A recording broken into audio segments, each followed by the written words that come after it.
Shabbat Shalom, everybody. Welcome to Double Portion Inheritance Ministries. I'm Maria Merola Wold. And I'm Gary Wold. In accordance with 1 Corinthians 9, 7 through 14, after the Sabbath is over, we ask you to prayerfully consider a one-time or recurring donation to www.paypal.com/PayPalMe/DPI Ministries or www.venmo.com/Maria-Merola. You can also use the email address doubleportioninheritance@gmail.com. Well, Shabbat Shalom, everybody. This is part 2 of today's teaching. It's October 14th, 2023. The title of this message is The Valley of Megiddon. Now, in modern Hebrew, they say Megiddo, but, you know, in the King James vernacular, Zechariah 12:11 says Megiddon. So we're going to talk about that today. All right. So I'm going to say a quick prayer. Father Yahuwah, we thank you. We love you. We praise you, Father. We thank you for your people that live there in the land of Israel, those that have experienced loss, great loss to property, injury, loss of life. Father, we feel compassion on them, Father. We feel so much compassion on them. We just ask you, Father, to pour out your Spirit on them and to restore them. Restore your people, Father. You said in your word, pray for the peace of Yerushalayim. You said, pray for the peace of Yerushalayim, and they prosper that love you. You know, pray for the peace of Jerusalem. And, you know, people who are speaking evil of your people, your land, they're forgetting that we are commanded to pray for the peace of Jerusalem. They shall prosper that love you.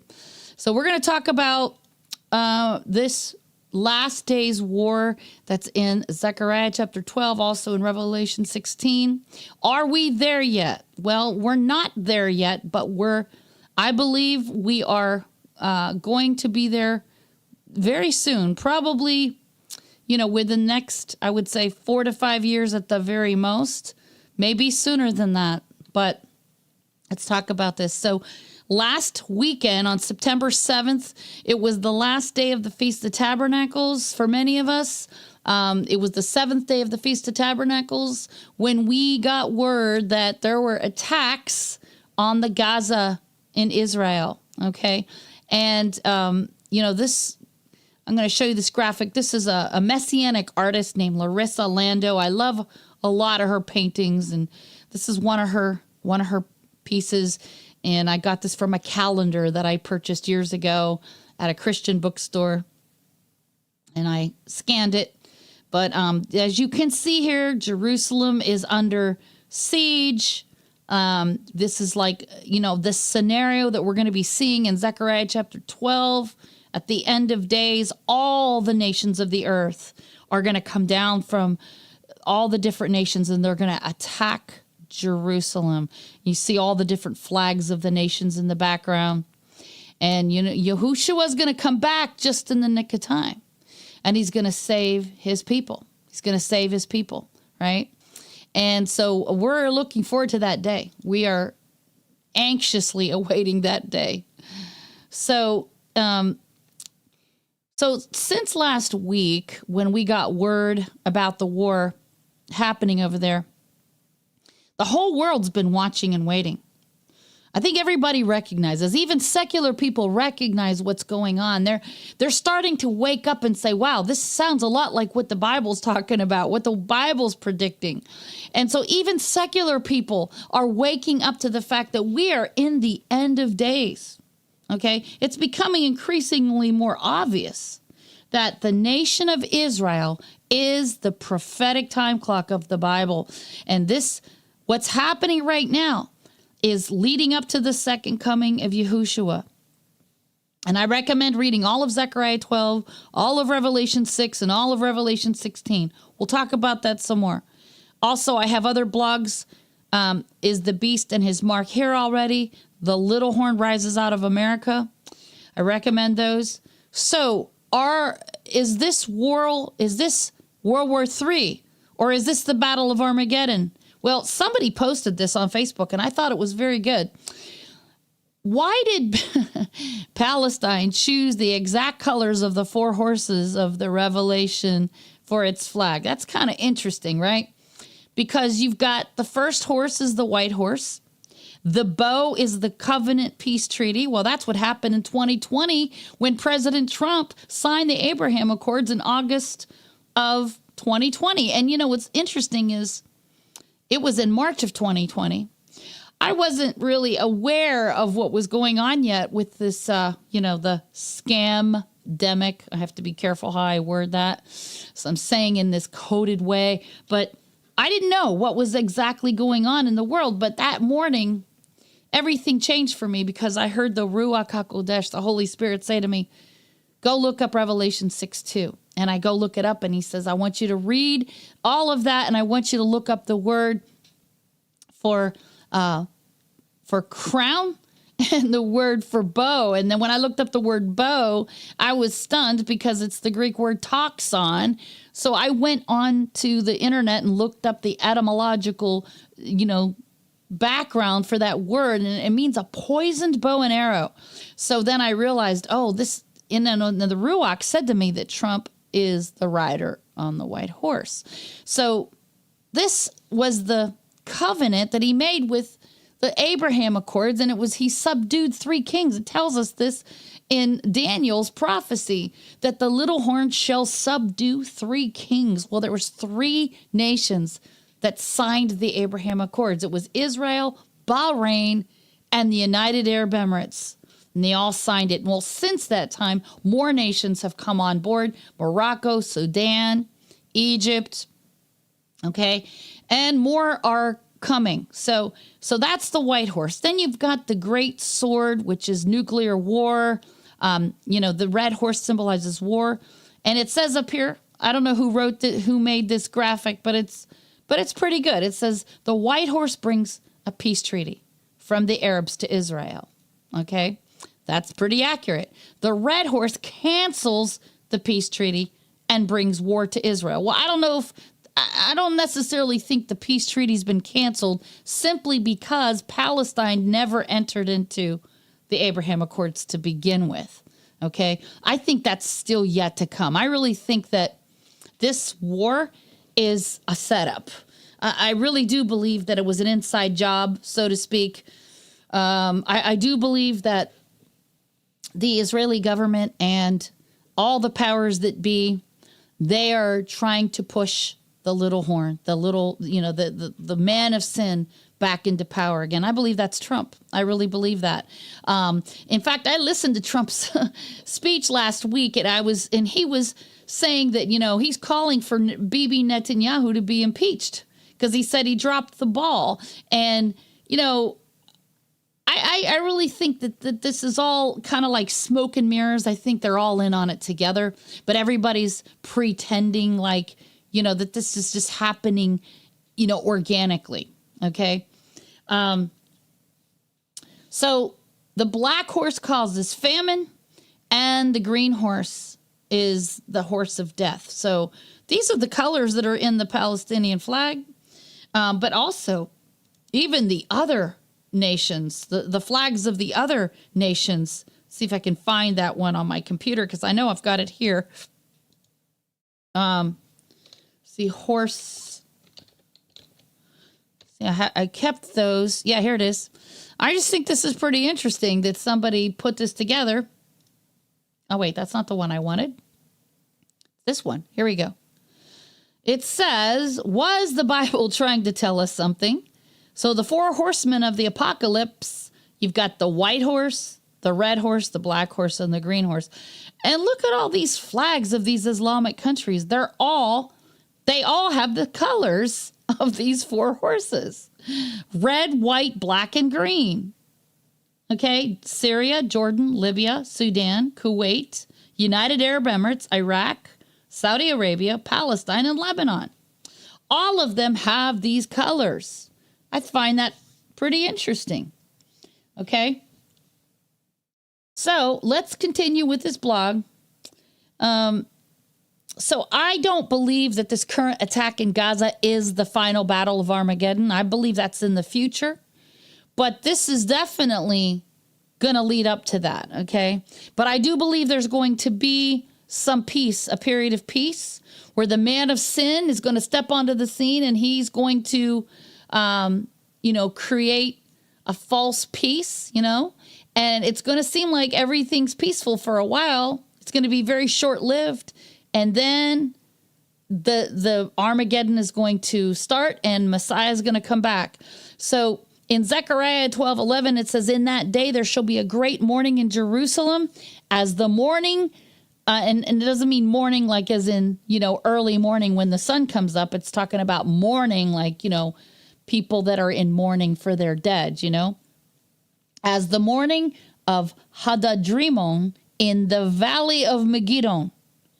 And then in Revelation 16, it says, 16:16, it says, he gathered them together into a place in the Hebrew tongue called Armageddon. Now, Armageddon is the same thing as Megiddon. It's just that, it's slight variation, but it's the same root. Megiddo, Armageddon, right? So before this final battle takes place, many more things must happen. I believe we're still in the birth pains. We're still in the birth pains. And I recommend this other blog I have called, These Are the Beginning of Birth Pains, 12 Reasons Why the Great Tribulation Has Not Begun Yet. Now, I know there's people on social media claiming we're already in the Great Tribulation. But I know that my friend Lynn, who's with us today, Lynn, I know you posted something earlier this week about the birth pains, right? And I'm going to read some of the symptoms that go along with the birth pains. And it's obvious. Actually, the King James doesn't use the word birth pains. It says beginning of sorrows. Okay. But when you look up the word in Greek for sorrows, it literally means birth pains. Okay. So here it is, beginning of sorrows. Let's read Mark chapter 13.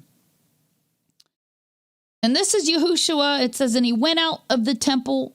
As he went out of the temple, one of his disciples said unto him, Master, see what manner of stones and what buildings are here. And Yahushua answering said unto him, see you these great buildings? There shall not be left one stone upon another that shall not be thrown down.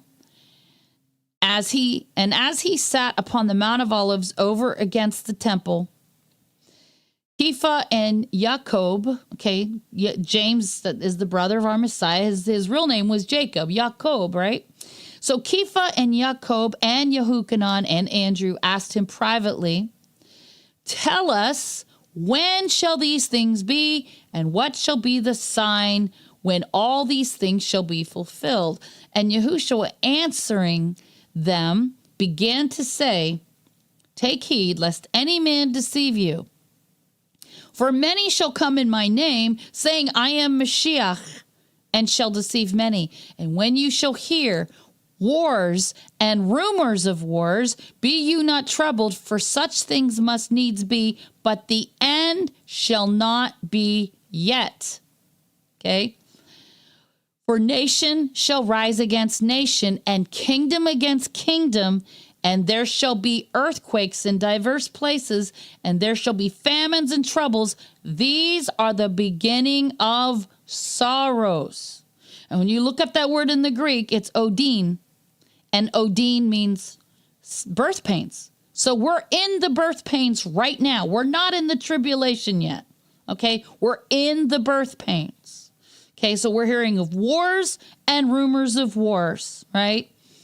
And he says, take heed to yourselves, for they shall deliver you up to councils, and in the synagogues you shall be beaten, and you shall be brought before rulers and kings for my sake, for a testimony against them.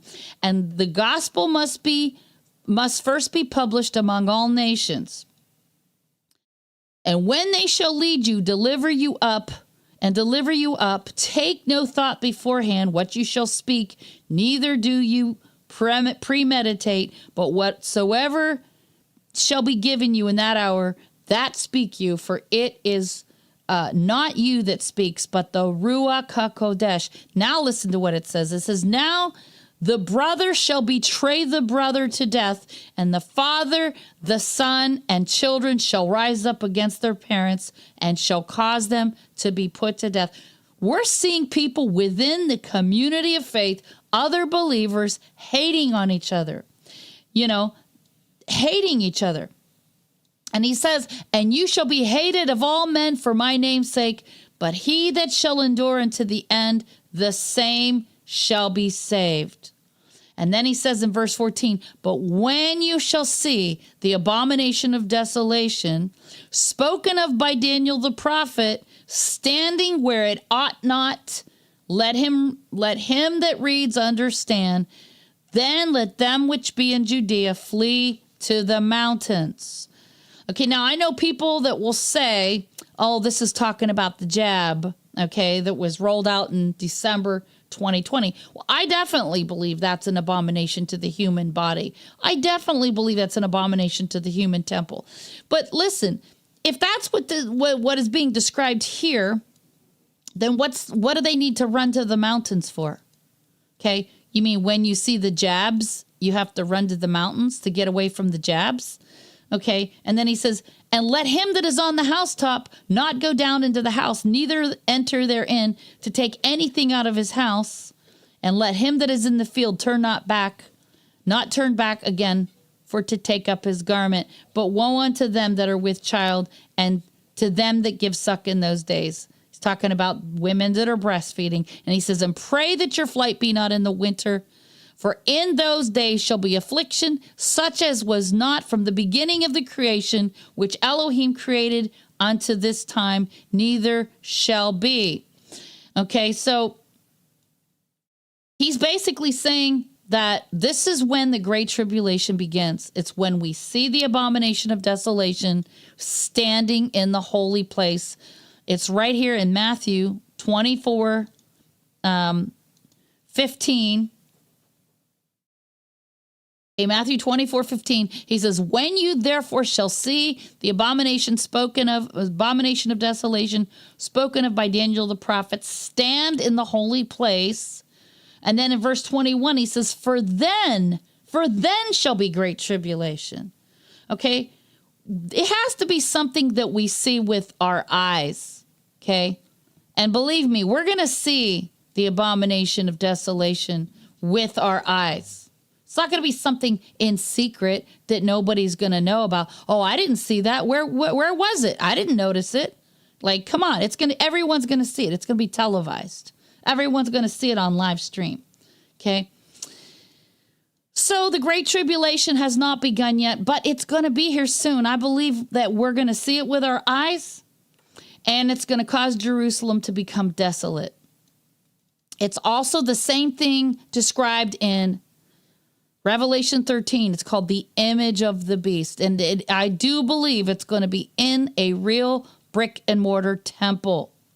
Okay, now some people are saying, oh, there's this underground synagogue that is described in Ezekiel 8. That's not a temple. Okay. It says New Western Wall. This has been there since 2017. It says New Western Wall Tunnel, synagogue opened. Okay. Yes, that is something that has been there since 2017, but that's not what they're looking for. They're looking for, the Illuminati want a replica of Solomon's temple. That's what they've been after. And look, this is from Revelation 11. Here's proof that this is talking about a brick and mortar temple, not a human body. Okay, Scripture clearly tells us that there's going to be a temple in Jerusalem during the Great Tribulation. I urge you to read Daniel 8:11, Daniel 11:31, Daniel 12:11, Matthew 24:15 through 21, 2 Thessalonians 2:4, and also Revelation 11:1 through 2. Now, in Revelation 1 through 2, the Malach, the angel, is told to measure 3 separate things: the temple itself, the altar that is inside the temple, and the people that are inside the temple worshiping. Okay? Now, think about this critically. This can't be talking about a human body. Because if this is talking about the human body, we don't have little people walking around on the inside of us, right? We don't have little people walking around inside of us. Okay, this is a brick and mortar temple. There's an altar inside, and there's people in the temple worshiping. But the angels told not to measure the outer court, because it is given to the Gentiles, and they shall trample it underfoot for 42 months. Okay?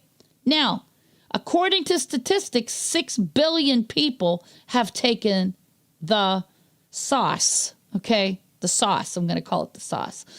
So are we expected to believe that 6 billion people are going to be in the outer court of Jerusalem being trampled on for 42 months? Is that what we're expected to believe? Come on. That's ridiculous. Okay. This is clearly speaking of a brick and mortar temple, not a human body. Okay. So people need to start thinking critically. Okay. So I believe Trump will step in and pretend to save the world from World War III. Now, why do I say that? Because this is, I've been talking about this for 3.5 to 4 years now, that ever since March 2020, Yahuwah spoke to me about Trump being the rider on the white horse. And I've got probably 42 blogs that I've written about Trump. And also, I don't know how many videos. I think we've got 20 different videos, something like that. Okay. They're all there on YouTube. They're on Vimeo. I urge you to go watch them. Okay. But I believe that the entire world will wonder after the beast whose deadly wound was healed. Now, this could be a literal wound, because lately there's been some talk, Tucker Carlson said, he believes that there's a possibility that Trump could be assassinated. And then, of course, Don Jr., Trump's son, tweeted just about a month ago. Well, supposedly his Twitter account, which is now called X, his account was hacked, supposedly. And the hacker claimed that Don Jr.'s father was dead, which is Donald Trump, and that Don Jr. was going to be running for president. So, nothing in politics happens by accident. I mean, we've been told that even, President Roosevelt said that nothing in politics happens by accident. It's all been planned. It's all scripted.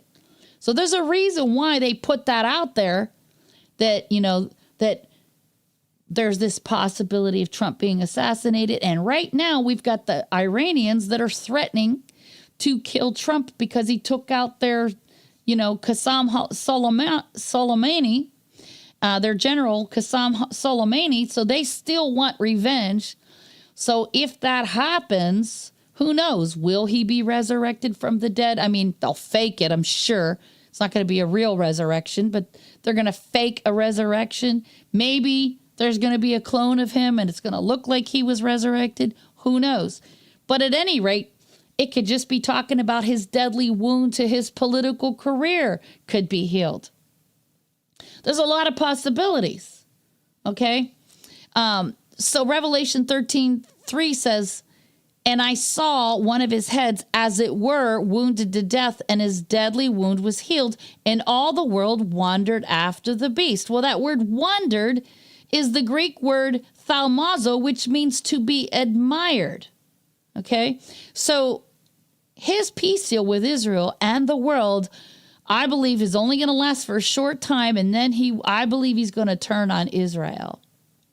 And that's when the little horn, a.k.a. the beast, will gather together his 10 horns, a.k.a. this 10-nation confederacy against Israel. Here we have in Revelation 17:16, it says, "And the 10 horns which you saw upon the beast, these shall hate the whore, and shall make her desolate and naked, and shall eat her flesh and burn her with fire."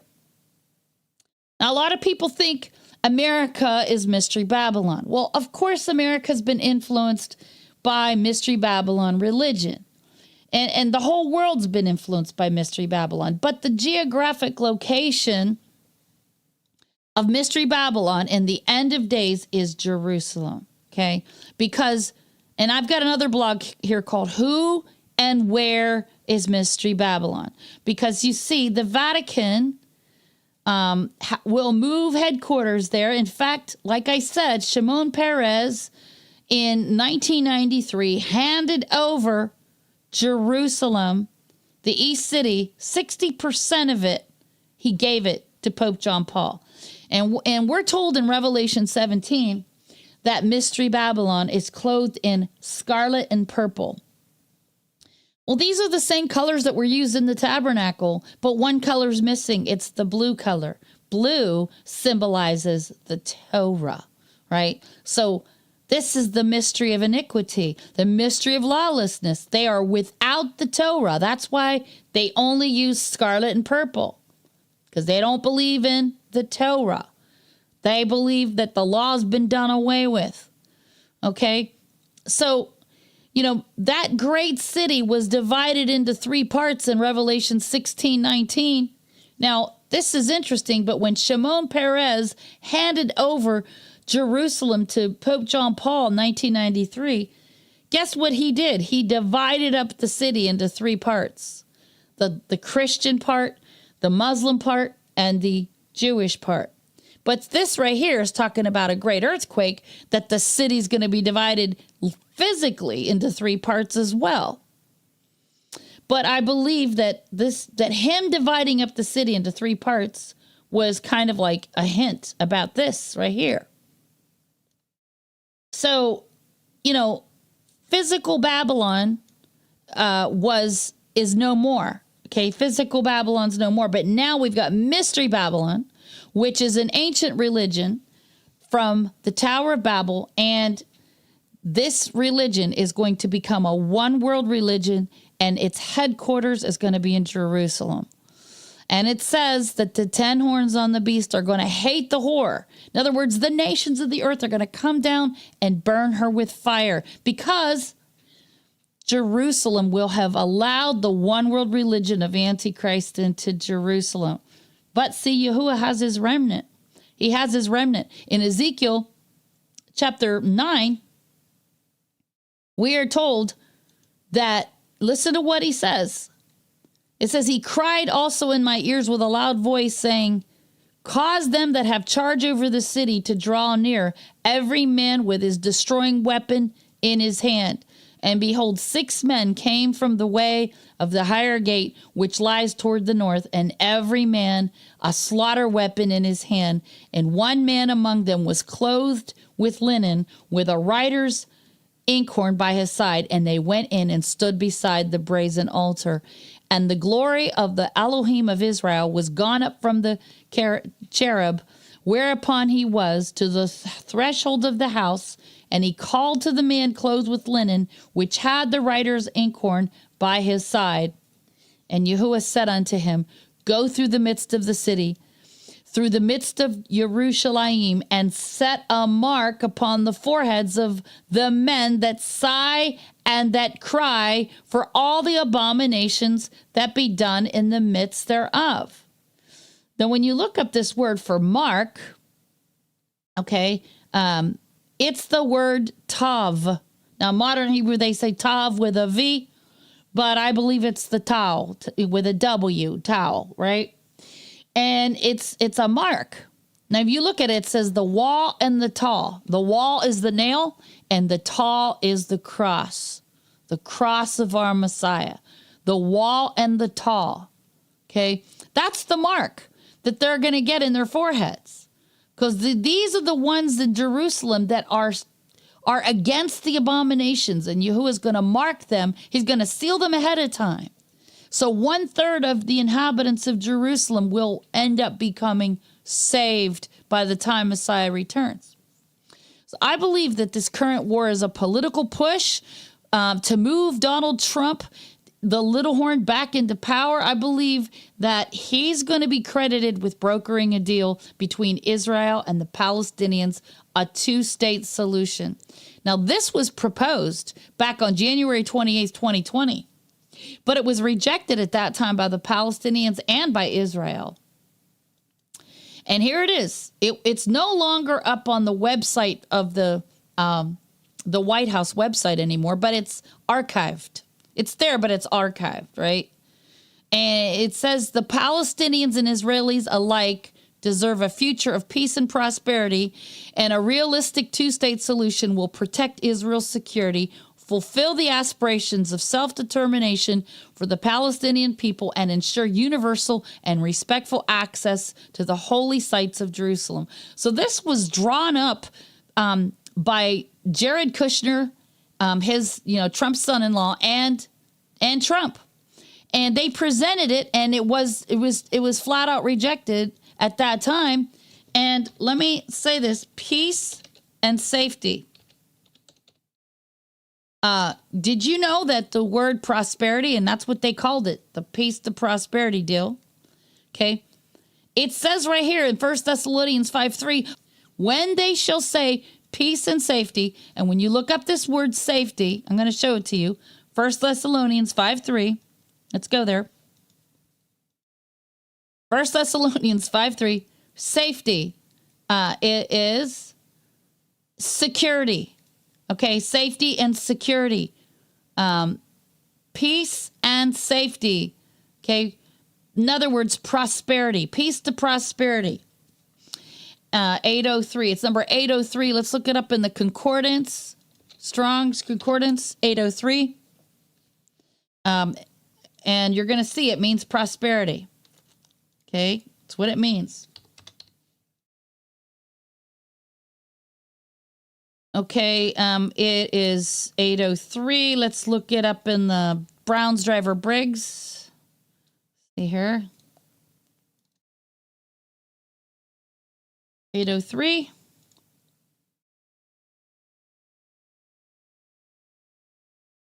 Okay. Yeah, firmness, stability, security. Yeah, I think it's the Hebrew. The Hebrew word means prosperity, but I haven't been able to find it here in the Greek. But yeah, if you look up the word peace and safety, or safety, it means prosperity in the Hebrew. Okay, so I believe that's what's going to happen the moment that this deal is proposed.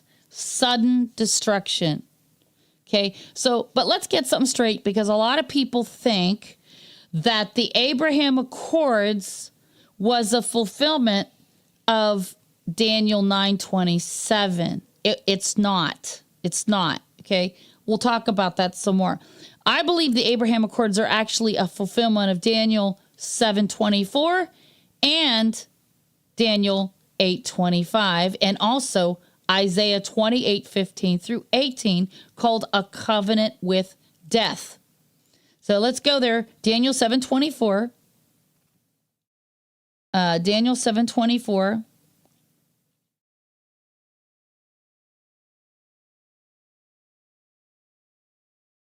Okay. And it says that the 10 horns out of this kingdom, this is the beast kingdom, are 10 kings that shall arise, and another shall rise after them, and he shall be diverse from the first, and he shall subdue 3 kings. Okay, so these are the 3 nations that have already signed the Abraham Accords. I believe that that's what this is about. The 3 kings that signed the Abraham Accords at that time in 2020 was Bahrain, Israel, and the United Arab Emirates. Okay, and then Daniel 8:25. Let's look at Daniel 8:25, and it says, "And through his policy, he shall cause craft to prosper in his hand, and he shall magnify himself in his heart, and by peace shall destroy many." Okay, because with this peace agreement, there was a clause, most people don't realize this, but there was a clause in the Abraham Accords that said that all the citizens had to cooperate with the distribution and the development and the distribution of the, Trump's snake bites, what he calls the snake bite. And incidentally, most people remember him reading that poem about the snake bite. And what's interesting about that is he actually read it the other day again, but this time in relation to Israel. Okay. First time he read the snake bite poem, he's talking about America, about the woman who let the snake in. Okay. And he says, you knew damn well I was a snake before you took me in. Well, the other day it says, I saw, a news article, Trump reads snake, see if I can find it, snake poem about Israel. See, where is it? I just saw it the other day.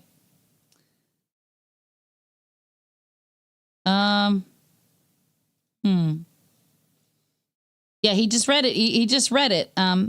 Trump snake poem, Israel. Somebody posted it on Facebook, and now I don't know where it's at. But, oh, yeah, here it is. What war? Trump is busy talking about whales. Well, no, that's not it. I don't know. I don't know where it went. But the fact is that he was reading this poem the other day about Israel. Okay. All right, Isaiah 28. So Isaiah 28. Okay, Isaiah 28. He says, because you have said, we have made a covenant with death and with hell, Sheol, are we at agreement when the overflowing scourge shall pass through, it shall not come unto us, for we have made lies our refuge, and under falsehood have we hid ourselves. And then he repeats the same verbiage right here in verse 18, and he says, and your covenant with death shall be disannulled, and your agreement with Sheol shall not stand. When the overflowing scourge shall pass through, then you shall be trodden down by it. So we know that this Abraham Accords was not a good thing, but I believe there's more to come. Now, I just made this graphic having to do with Daniel's 70th week, and people have misunderstood Daniel's 70th week. They think it's talking about an Antichrist leader who confirms a covenant. It's not about an Antichrist leader. It's about the real Messiah, Yahushua, who confirms the covenant for 1 week. But in the middle of that week, he's cut off. In other words, after a 3.5-year ministry. So you can see in this graphic, I said Messiah stood in the gap between the two divided houses of Israel. And what did he do? He repaired the breach. He caused there to be a 2,000-year gap in history called the fullness of the Gentiles. That's Romans 11:25 and Genesis 48:19, in order to heal Israel of their blindness. Now, here's one example of the animal pieces were divided in half. Genesis 15:17. So we have the Abrahamic covenant, which involved animal pieces being divided. We have Jacob's household divided over Joseph's coat. Remember, they were jealous of Joseph's coat. What did they do? They killed a goat, and they put blood on the coat, and they lied to Jacob and said that Joseph had been killed. They tore his coat in half. So Jacob's house was divided over the coat. And then King Solomon threatened to kill this baby boy, these two sister harlots living together under the same roof. Each of these women had a baby boy. One of the women accidentally killed her baby son in the middle of the night. She rolled over and smothered him to death. So she swapped out the dead baby with the other woman's living baby, and they had to go to Solomon and have him solve the dispute. And he says, bring me a sword. And he's about to acts like he's going to cut the baby in half. Okay, this is in 1 Kings 3:24. The real mother protested and said, no, please don't kill the baby. The other woman didn't care. Okay, because see, to have a piece of land in those days, the woman had to have a male heir. Otherwise, she couldn't inherit a piece of land. So the woman who accidentally killed her baby, she represents the kingdom of Judah because they killed their own Messiah, not realizing they were killing their Messiah. They thought they were just killing some, insurrectionists, right? So the woman who accidentally killed her firstborn son represents the kingdom of Judah. The other woman represents the kingdom of, Israel or Joseph, Ephraim. She says, no, don't kill the baby, right? So she was revealed as the real mother. And then, of course, both houses of Israel were divided in 1 Kings 12 after Solomon died. And then, look, the Roman soldiers cast lots for his garment to divide. They divided his garments among them. Not that they didn't tear the garment, but basically they decided who was going to get it, okay? And that was a fulfillment of a prophecy out of the book of Psalms. They divided my garments among them. And then we have Messiah, Yahushua, dying between two thieves. See, he stood in the gap. And we read about that in Isaiah 58:12, that he came to repair the breach. And in Ezekiel 22:30, it says he stood in the gap. So he came to repair the breach and to stand in the gap. That's why he died between the two thieves. The one thief that said he cursed him and reviled him, they represented the kingdom of Judah because they turned their backs on him. But the other thief said, remember me when you come into your kingdom. And so the thief who said that, he represents the kingdom of Israel or Ephraim, And so you've got these two thieves on either side of him that represent the two houses. So throughout the whole scriptures, we see themes, this recurring theme of this divided house. And who's the one who stood in the gap and repaired the breach? It's Yahushua. That's why he is the one who confirmed the covenant with many for 1 week. And in the middle of that week, he was cut off. So he died in the middle of the week. Not only was it the middle of the literal week, because he died on the 4th day of the week, what we would today call Wednesday. He died in the middle of the week, but he also died in the middle of the 7 years, and he died in the middle of the 7,000 years. The 7,000-year creation week from the time of the creation until the second coming. Died in the middle of that 7,000-year week. Okay, so there are many patterns throughout Scripture hinting that Israel was going to become two divided kingdoms after Solomon died. Therefore, Daniel's 70th week being divided in half is not speaking about an Antichrist leader. The only one who could stand in the gap and repair the breach between these two divided houses is Yahushua. No Antichrist leader is going to do that. That's why he's only given 42 months. He's only going to be given 42 months in Jerusalem to speak blasphemies. He's not going to be given a chance to have 7 years because 7 is the number of covenant. He only gets half of that amount of time. So, I've got this other link called Blogs About Daniel's 70th Week. I recommend reading those blogs about Daniel's 70th week if you want to really understand more about it.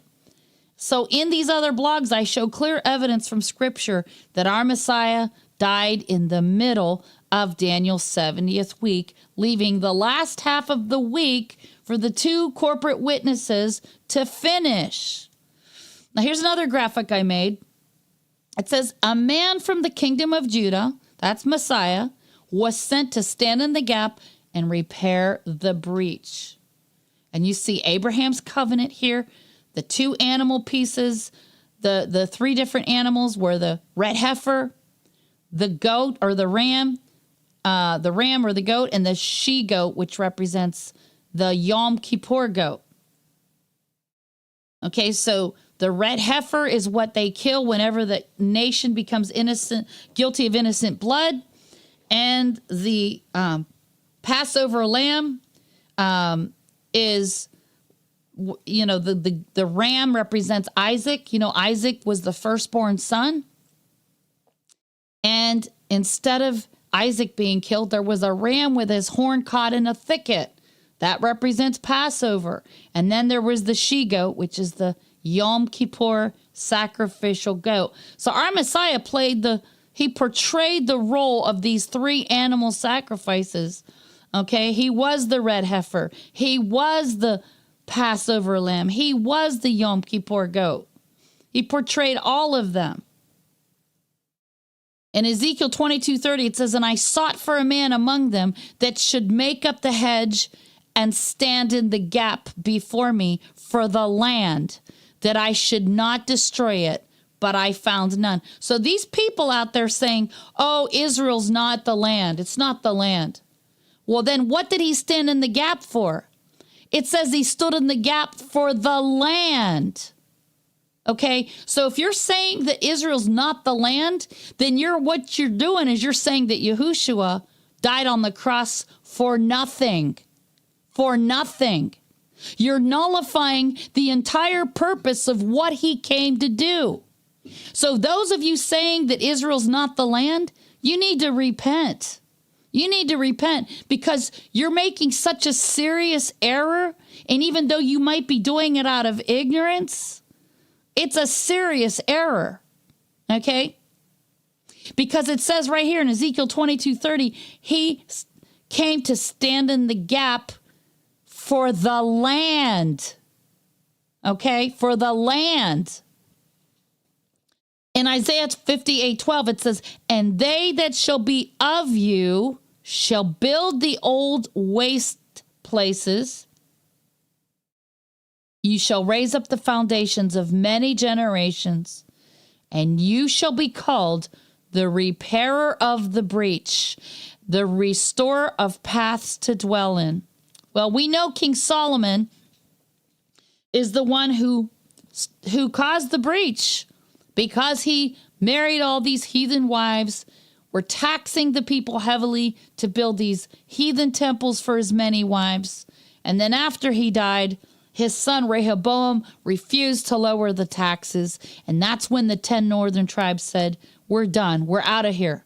They left. They left the house of Judah and they went north and became two separate nations. So the only one that repairs the breach is the same one who stood in the gap, Yahushua. This word berit, when it talks about in Daniel 9:27, that he shall confirm the covenant, well, the word covenant is berit. Look what it says. The meaning of this word. It says a compact made by passing between pieces of flesh. Okay, so this is talking about the Abrahamic covenant. This is what Messiah came to repair, the broken covenant.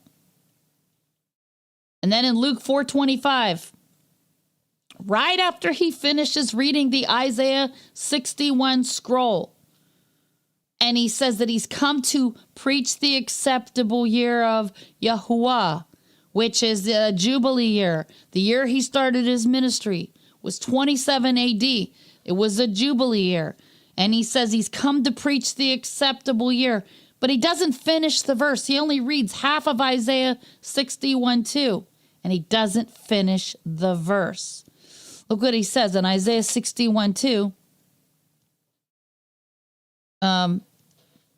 He reads that he says, "The spirit of Yahuwah Elohim is upon me because Yahuwah has anointed me." And that word anointed is mashach. Mashach, which is where we get the word Mashiach. Mashiach means to rub or smear with oil. Okay? He has anointed me. He's telling them right after he finishes his 40-day fast, he goes into the synagogue and reads this, and he says, "I'm the Mashiach. I'm the anointed one that you've been waiting for, to preach good tidings unto the meek. He has sent me to bind up the brokenhearted, to proclaim liberty to the captives and the opening of the prison to them that are bound, to proclaim the acceptable year." That's Jubilee language. That's Yom Kippur language. But then what? He stops right here. He just says to proclaim the acceptable year of Yahuwah, and he stopped. And it tells us in Luke 4, he closes the book, he hands it back to the minister, And he says, today, this scripture is fulfilled in your ears. But he didn't finish the latter half of the verse. Why? Because he was creating a gap intentionally. He's creating a gap in history. He's showing us that at his first coming, he came on a Yom Kippur, and it was a Jubilee year. And at his second coming, it's going to be another Jubilee year, and it's going to be another Yom Kippur in the future. But this time, he's bringing vengeance. He says, the day of vengeance of our Elohim, to comfort all that mourn. Well, he hasn't done that yet. That's still yet in the future.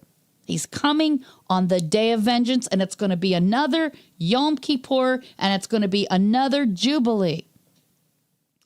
Okay, so he's intentionally creating a gap in history, and that gap is a 2,000-year-old gap called a 2,000-year gap called the fullness of the Gentiles. And the moment we see the abomination of desolation standing in the holy place in the temple, I believe in that moment, that's when the last 3.5 years of Daniel's 70th week kicks off. The moment we see that, the ministry of the two witnesses begins, and the latter half of Daniel's 70th week begins to tick. Okay? In Luke 4:25, right after he gets done reading the Isaiah 61 scroll, he says, but I tell you of a truth, many widows were in Israel in the days of Eliyahu or Elijah, when the heaven was shut up 3 years and 6 months, when great famine was throughout all the land. So he makes a point of comparing his ministry to the prophet Elijah, and he tells us that Elijah's ministry lasted for 3 years and 6 months. 3.5 years. Okay, so he told us his ministry was going to be just like the prophet Elijah's ministry, which was 3.5 years. So he intentionally created a gap in history. Okay? And who's the one that caused the breach between the two houses? Solomon. And this is why he was threatening to cut this baby in half, this baby boy in half. The baby boy represents the Messiah, the heir. And the two harlots represent the two houses of Israel. Okay? And these two harlots have been fighting with each other for these last 2,000 years. You got the kingdom of Judah fighting over the land, and you've got the other harlot, which represents those in the nations that are part of Christianity, and we're still fighting with each other. You've got Christians hating on Jews and Jews hating on Christians. You got even Hebrew roots people hating on Jews. And these two harlots are fighting with each other. Okay? And you know when they're going to stop fighting with each other? When they realize, while we've been fighting, guess what? The Gentiles and the nations, they got the heir. They've got the male child now. And we don't. Because we're too busy fighting with each other. The reason why he was about to divide the child with the sword is to prove who the real mother is. Okay, in Genesis 38:29, as we already learned earlier, Tamar gave birth to twins, and the midwife says to the one twin who stuck his hand out, well, no, the first twin stuck his hand out, but then he withdrew. She put the scarlet cord on that hand. But the other twin sticks his hand out. And she says, this breach be upon you. I believe that twin who stuck the hand out the second time, that represents the kingdom of Judah. Because his name was Peretz. And see, Peretz means division. Who's the one that caused the division? The kingdom of Judah. King Solomon. Okay? I believe Trump is the one that's going to broker a peace deal. This was from 1983 or 1985. It was the cover of Manhattan Inc. And you'll see right here, it says Donald Trump's ultimate deal by Ron Rosenbaum. That's a Jewish name. And it says, I made this graphic here. It says, this magazine cover from 1985 features Donald Trump holding a dove as he tries to imitate the real Messiah, who was seen with the dove descending upon his head. The two-letter T's in Manhattan look like two horns coming out of his head. And I think that's intentional. I don't think that's accidental. The caption near his head displays Donald Trump's ultimate deal. Okay, see, they're hinting at a future peace deal. These Illuminati people, they plan things out 50 years ahead of time. I've learned this by reading the true story of Alberto Rivera, who used to be a Jesuit priest at the Vatican, and he came out. He got out of there and became a born-again believer, and he went to Chick Publications and revealed his story, his true testimony, and he said that the Illuminati, the Vatican, plan everything at least 50 years ahead of time. At least 50 years out, they have a plan, okay? So I believe that they've been planning for Trump to step in to be the world ruler for a very long time. So I believe this was a hint about his future peace to prosperity agreement with Israel and the Palestinians, which was rejected. Well, it was first presented on January 28th, 2020, but it was rejected by both parties. I believe it's going to be a two-state solution, and that will kick off the building of the third temple. I believe that this whole thing, this war on the Gaza, was intentional, and it's possibly an inside job. Why do I say that? Well, because, they planned it. They couldn't have planned it more perfectly. It was the last day of Sukkot. They knew there would be a lot of people visiting from the nations, right? And it was also in the 50th anniversary of, or was it the 50th anniversary of the Yom Kippur War? I think so. This one? Yeah. Yes. Up to the day. Okay, so in this article, this guy, the photographer who took this picture, his name is William Coupon. He says, I had to clean bird poop off of his sleeve afterwards. Okay. And it says in this article that Trump expressed his desire to be a peace negotiator between the Israelis and the Palestinians. He said, so we decided to get this bird to symbolize peace. He said it worked great graphically, though I had to clean up the poop that eventually ran down Trump's sleeve. Well, see, I believe that that's intentional also. I believe the bird poop on Trump's sleeve is a prophetic warning. It's like saying, yeah, I'm going to bring peace, but in the end, you're going to get pooped on. It's like, I'm going to turn on you guys. I believe he's going to renege on his peace deal. He's going to turn his back on Israel. And he's going to elevate himself as the man of sin, the son of perdition in the temple. But see, here's what's so alarming is that there's an increasing number of people within the community of believers in Messiah who are taking this position of hatred towards the nation of Israel. Some are even going so far as to give their support for terrorist groups such as Hamas. I even saw people on Facebook who say, I give my support for Hamas. And they're claiming to be Christians. Can you believe this? The world has gone absolutely mad.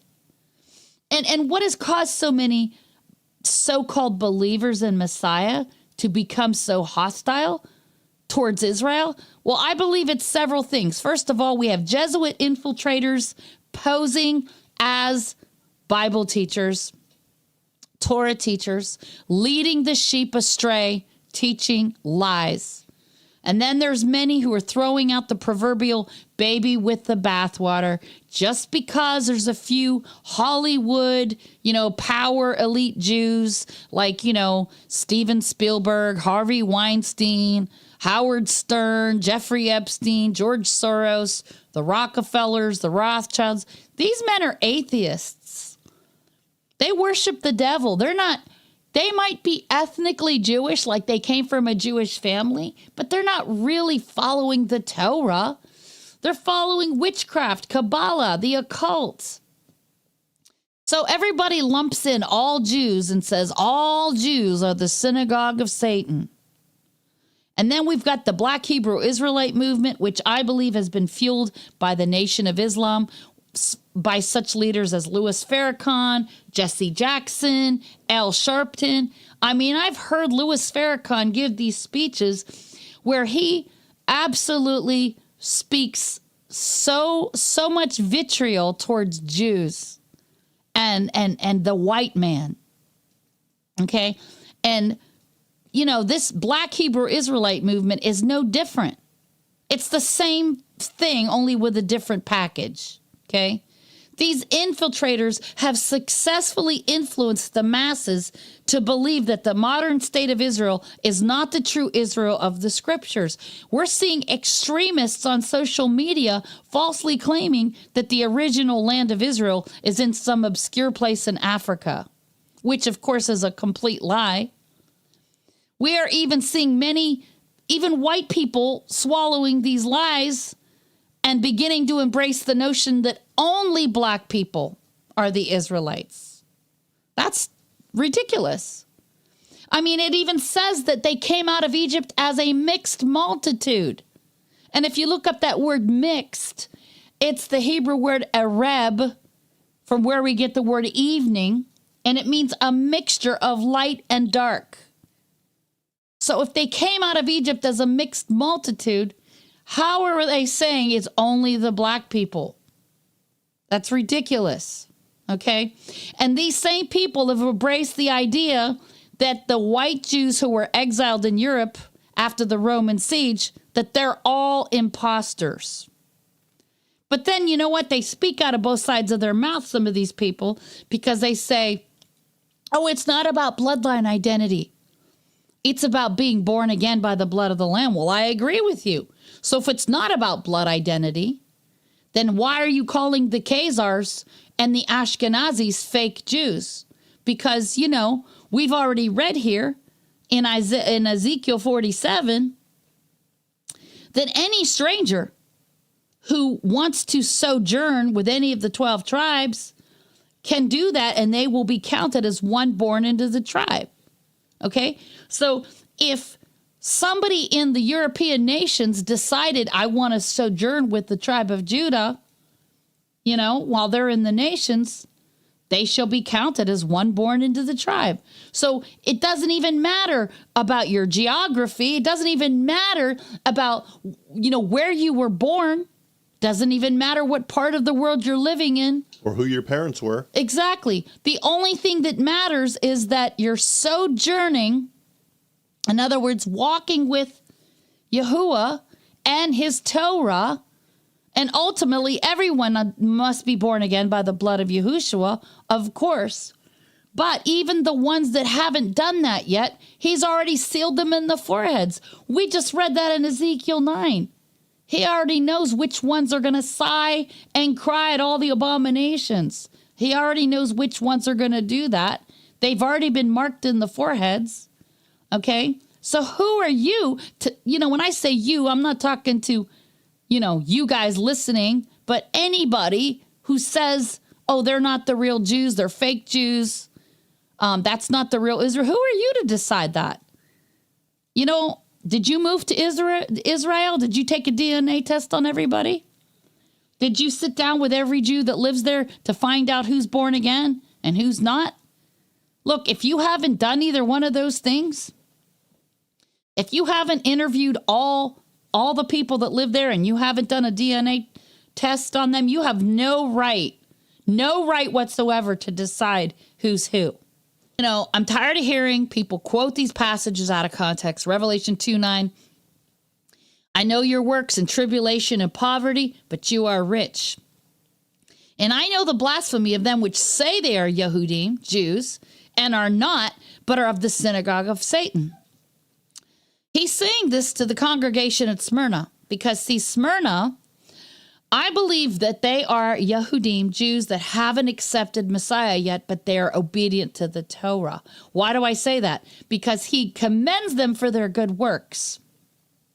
But they're still missing the oil. That's why they have to suffer tribulation for 10 more days. Okay? So I believe they're Torah observant, but they're missing the oil. In other words, the oil of his name. Song of Solomon 1:3 tells us, your name is like oil poured forth. Therefore do the virgins love you. But see, Philadelphia, they do have his name. That's why he said to them, you've not denied my name. So the only people he compares to, that he addresses this to and compares them to Jews, Yehudim, is Smyrna and Philadelphia. So why? Because I believe that Smyrna, they represent the Yehudim, the Jews that are going to go through the 10 days of awe after the Philadelphia group gets taken to heaven. They're going to be going through the 10 days of tribulation down here on earth, and they're going to go by the oil, and they're going to be ready to meet our Messiah at the Mount of Olives. Okay, so when he talks about the synagogue of Satan, who do you think he's talking about? Not all Jews.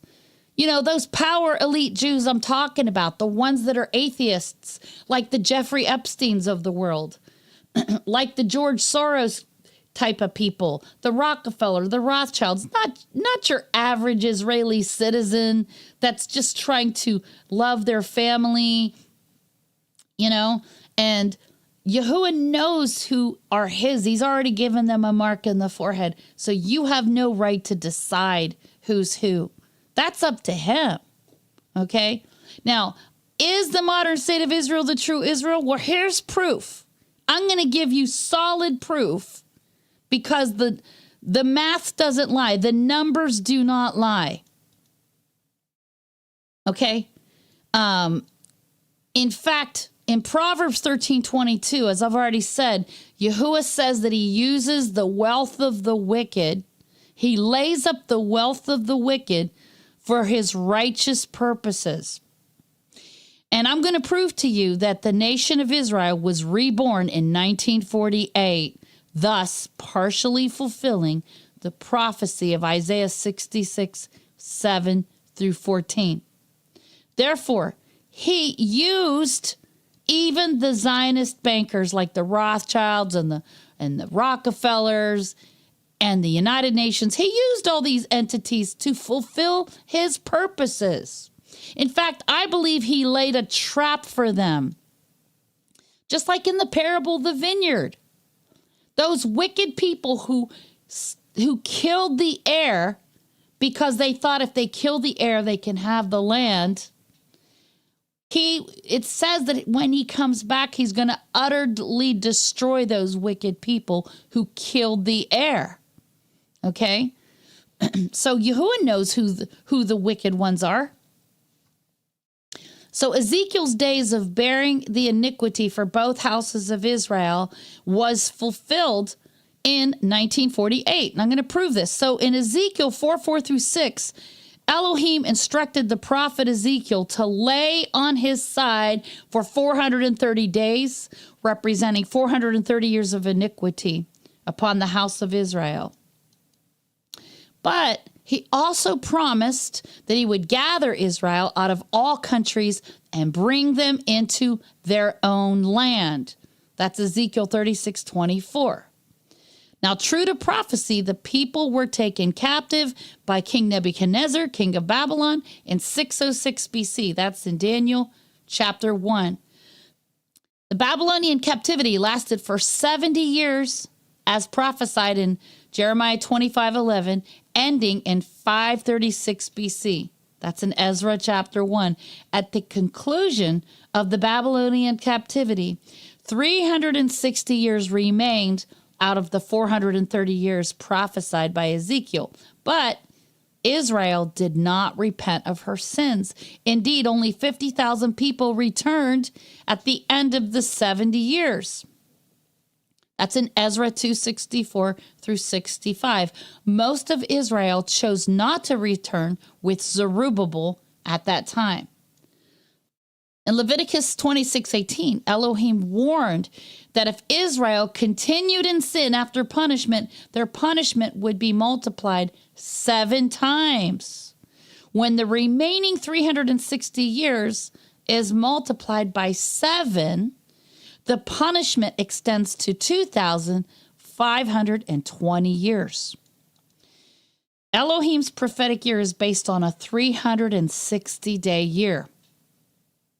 You can see examples of that in Genesis 7:11, Genesis 7:24, Genesis 8:5, Revelation 12:6, and Revelation 12:14.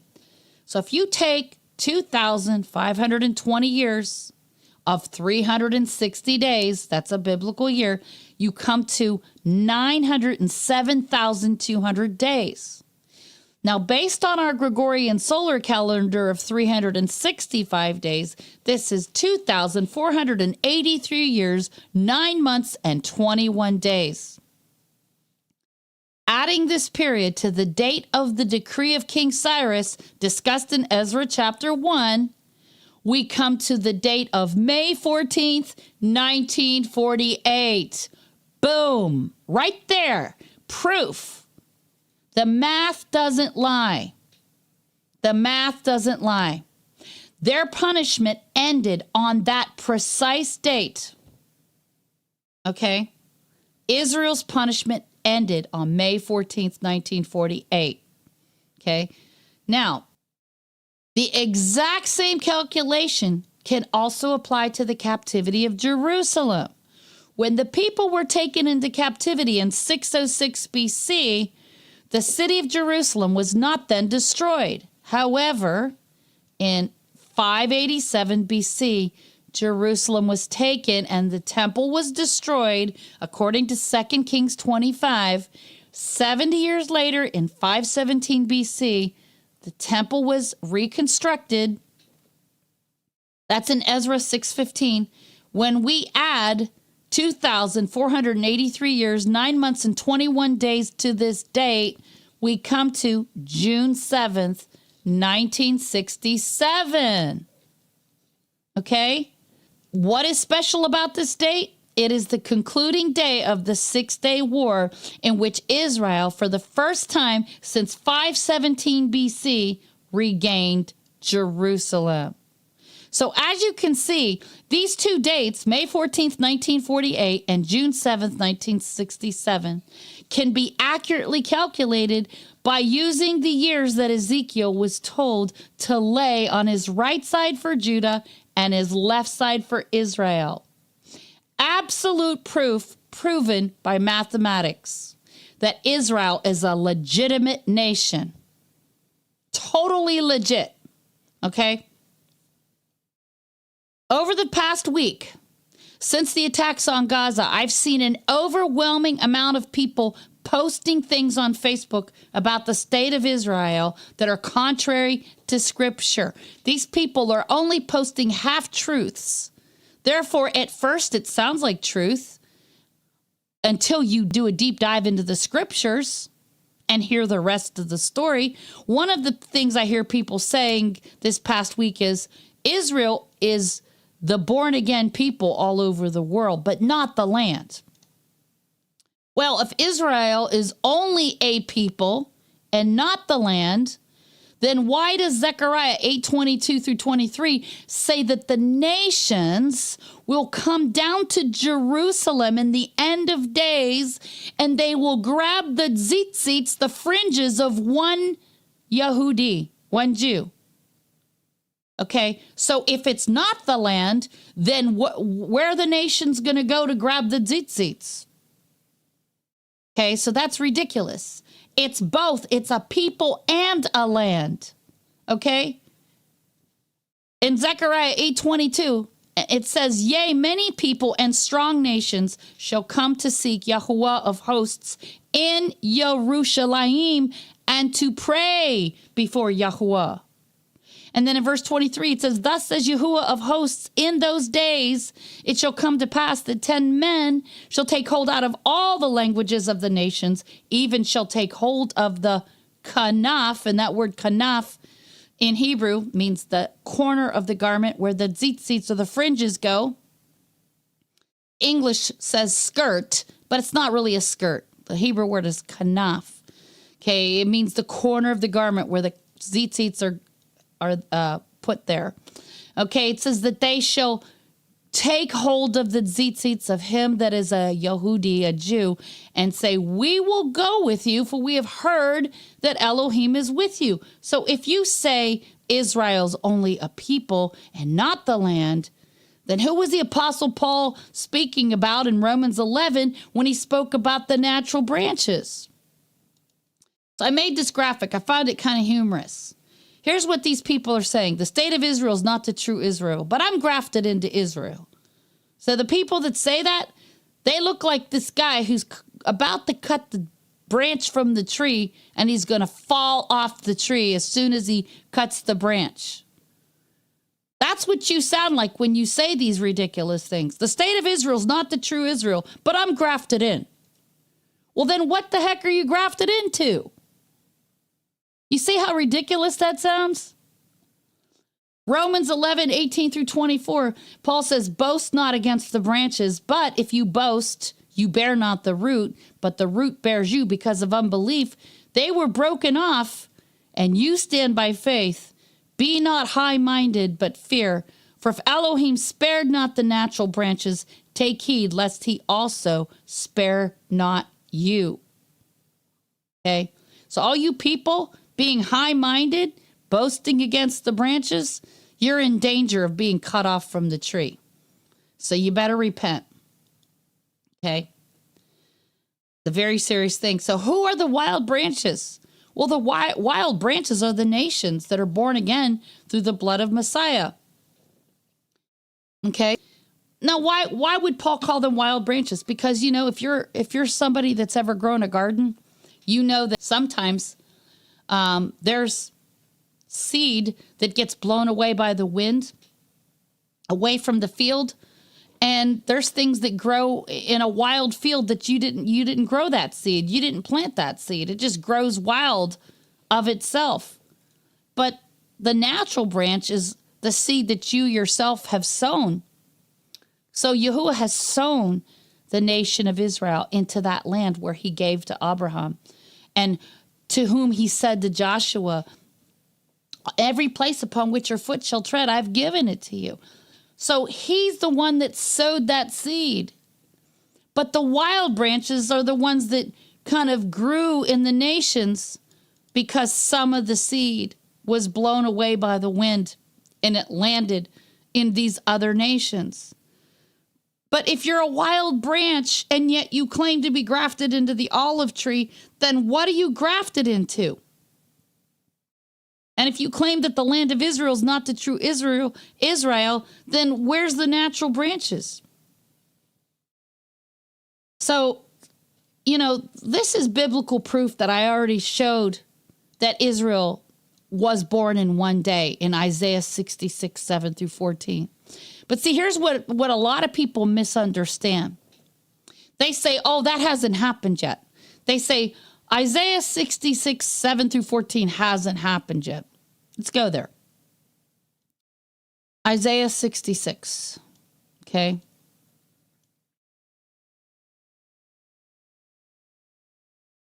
All right.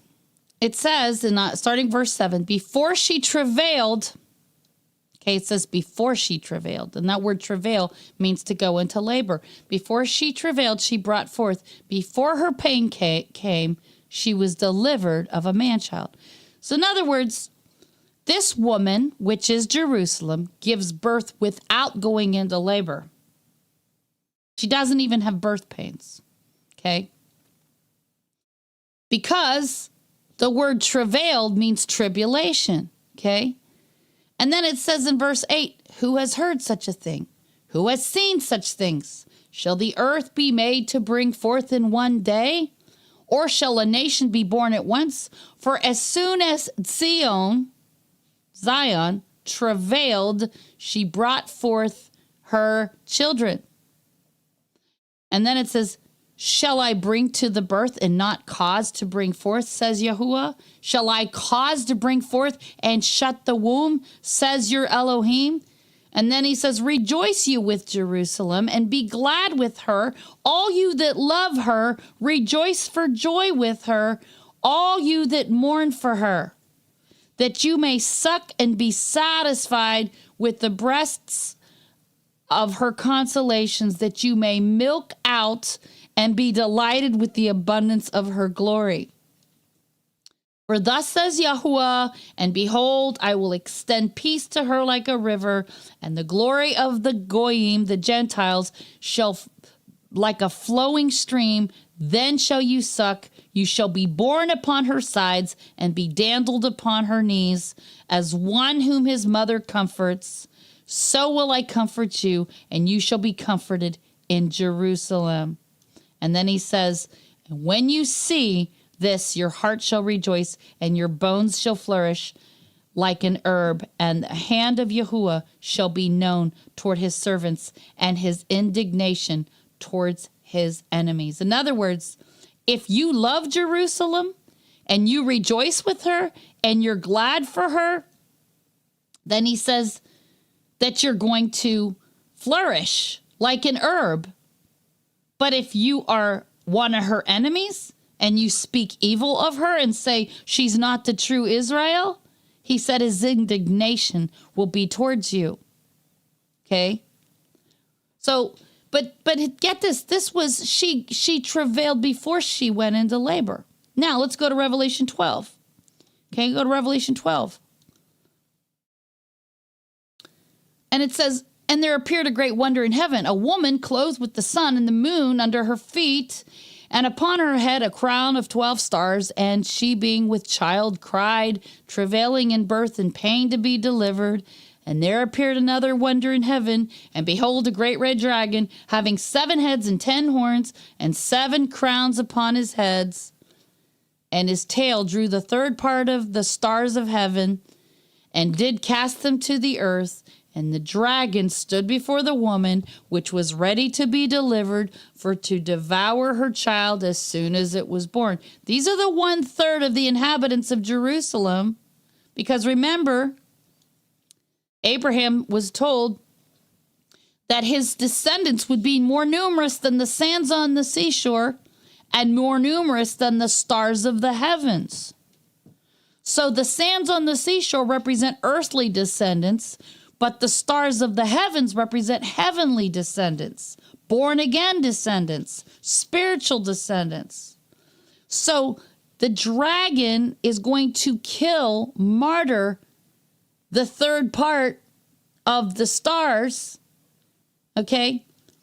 But it says that he stood before the woman ready to devour her child as soon as it was born. And then what? It says she brought forth a man-child. There's the one new man who was to rule all nations with a rod of iron, and her child was caught up unto Elohim and to his throne. Well, I submit to you this prophecy has a dual fulfillment. Not only was this prophecy about the real Messiah, Yahushua, who was born on the Feast of Trumpets in 3 BC, and we know because I read the book called The Star That Astonished the World, The Star of Bethlehem, and let's see if I can find the constellation. Here it is. Yeah. So this was the sign in the heavens that was seen the night he was born. In fact, we can go back with computers and look at the astronomical record of what the constellations looked like the night he was born. And this is what it looked like on the Feast of Trumpets in 3 BC. You have Betula, which is the Virgin, and underneath her feet is the sliver of the new moon. And she's giving birth to a lion, Ariel. And inside the lion is a conjunction between these two planets, Hamalek, which means the king, and that's Venus, okay, which is the king planet. And then Hadzadik, which means Jupiter, because the ancient Hebrews called the planet Jupiter Hadzadik. And then they called Venus Hamalek. So this conjunction, this is what the wise men saw when they came. It was these two planets. They were in conjunction for like 2 years. Okay, that enabled the wise men to come to Bethlehem to find the child. This is what was seen the night he was born. Okay. Can you clarify something in which people make the mistake? Yeah. A lot. We know that this constellation isn't abnormal, right? It appears annually. Right, except for the two planets. Right. Yeah. The two planets is the abnormal part.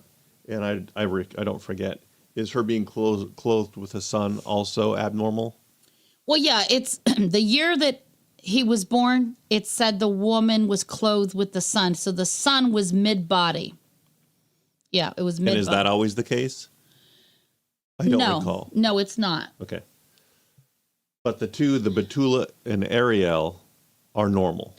They're normal for this time of year. They don't always fall exactly on the Feast of Trumpets. Sure. So it's the exact dates, and it's the conjunction, and it's her being clothed with the sun. In other words, the sun was radiating, on her, or around her. Right. So that was what's abnormal. Because we've seen so many times where people say, look, it was this year too. They look, they start looking, and they go, it's always there. They say, oh, it's Betula, so they think it means the rapture's coming. That's right. Recently they were doing that. Yep. Yeah, they were saying, oh, it's Betula. And I'm like, yeah, you see that every year at this time of year, like around the month of September, October, right? But what was unique the year he was born was this conjunction between these two planets. So, and the fact that it fell on the Feast of Trumpets, right? So, getting back to this, so Revelation 12 was describing the sign, the great wonder in heaven was the woman, the virgin Mary, Miriam, clothed with the sun. The moon was underneath her feet, and upon her head was a crown of 12 stars. And she gave birth to a man-child, the man-child being Yahushua, and who was to rule all nations with a rod of iron. And what happened? After he died, he was caught up to Elohim and to the throne. But see, this is going to happen again. This prophecy will be repeated again. When the two witnesses are killed, in the previous chapter, their dead bodies are laying in the streets for 3.5 days, and then they're going to be caught up to heaven. They're going to be caught up to heaven, and they're going to be the one new man, the man-child. And we are going to rule and reign with Messiah for 1,000 years. And we are going to be caught up to heaven and to the throne. See, because a lot of people believe in this greater Exodus, and I believe in it too, but the version that they're teaching is that we're not going to heaven. They say we're just going to be whisked away into the sky and be taken to the earthly Jerusalem. Not yet. First, we go to heaven for 7 days, just like Leah and Jacob's wedding, and then we come back. After the 10 days of all, we come back to earth as his army. As his army. Okay? So, so many people on Facebook are misunderstanding and saying, oh, that hasn't happened yet. They say that, Isaiah 66 hasn't happened yet. But let me prove to you that it has. Okay, I'm going to show it to you. See if I can find that piece. Okay. Where is it? I was working on this blog all night long. But, yeah, so let me show this to you. So it says here that the woman travails in birth. So she does go through travail. She does go through travail.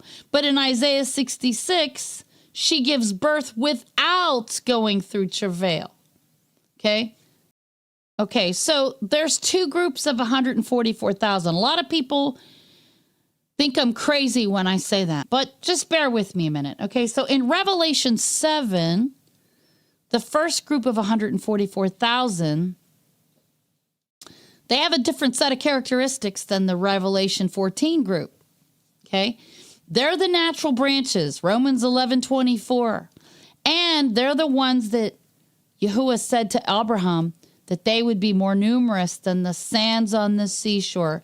In other words, they're the earthly descendants. And the only thing it says about them in Revelation 7 is they're given a seal in the foreheads. That's all it says about them. Nothing else. Okay? So the 144,000 are sealed in the foreheads in Revelation 7. In other words, they are sealed ahead of time for the day of redemption. And then I believe these are the ones who began returning to the land in 1948. I believe these are the ones that are going to be the 1/3, the 1/3 of the inhabitants of Jerusalem who are going to meet the Messiah at the Mount of Olives. Now, when you look at Revelation 14, it says that these follow the Lamb wherever he goes. And it says that they've washed their garments in the blood of the Lamb. And it says they are undefiled by the woman, singular. I know the King James Version says women. People think these are male virgins. That's not what this is talking about. These are not male virgins. It just means that they are undefiled by the mother harlot. That's what it means. And so these have a different set of characteristics than the ones in Revelation 7. The only thing it says about the ones in Revelation 7 is they're given a seal in the foreheads, just like the ones in Ezekiel 9, the Tav. That's all it says about them. And then in Revelation 14, it says they have their father's name in their foreheads, not just the Tav, but their father's name. And they follow the Lamb wherever he goes. Okay? These represent the 10 men out of the nations who say, grab the tzitzits of one Yehudi, one Jew, according to Zechariah 8:22 through 23. Okay? So people that say, Isaiah 66 hasn't happened yet. Well, it actually has. Okay? Isaiah 66 is describing all those that started coming back to the land in 1948. Okay? But then in Revelation 12, the woman gives birth after she goes into labor. In other words, after the tribulation. But the woman in Revelation 66 gives birth before she goes into tribulation. So in other words, the ones that went back to the land before the Great Tribulation in 1948. So there's two different regatherings. Okay? This is where people are getting confused. They're thinking there's only one regathering. I'm like, no, there's more than one regathering because there's two houses. Okay? So, let me see here. Where am I at here?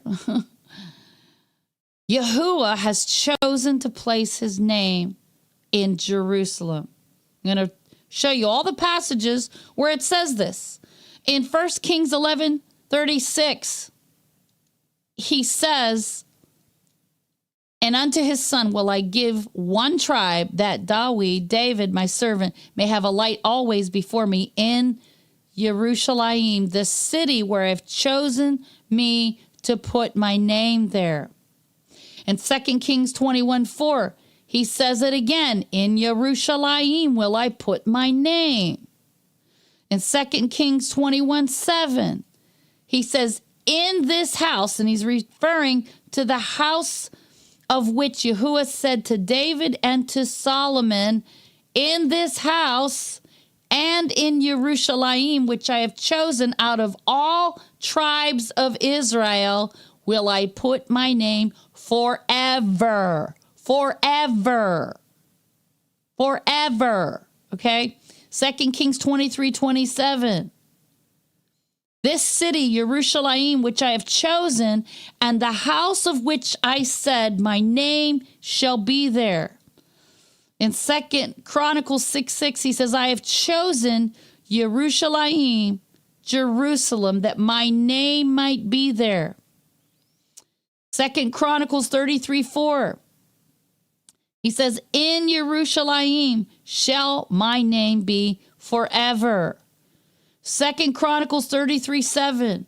He says, to David and to Solomon, who are from the house of Judah, in this house and in Jerusalem, which I've chosen before all the tribes of Israel, will I put my name forever. Forever.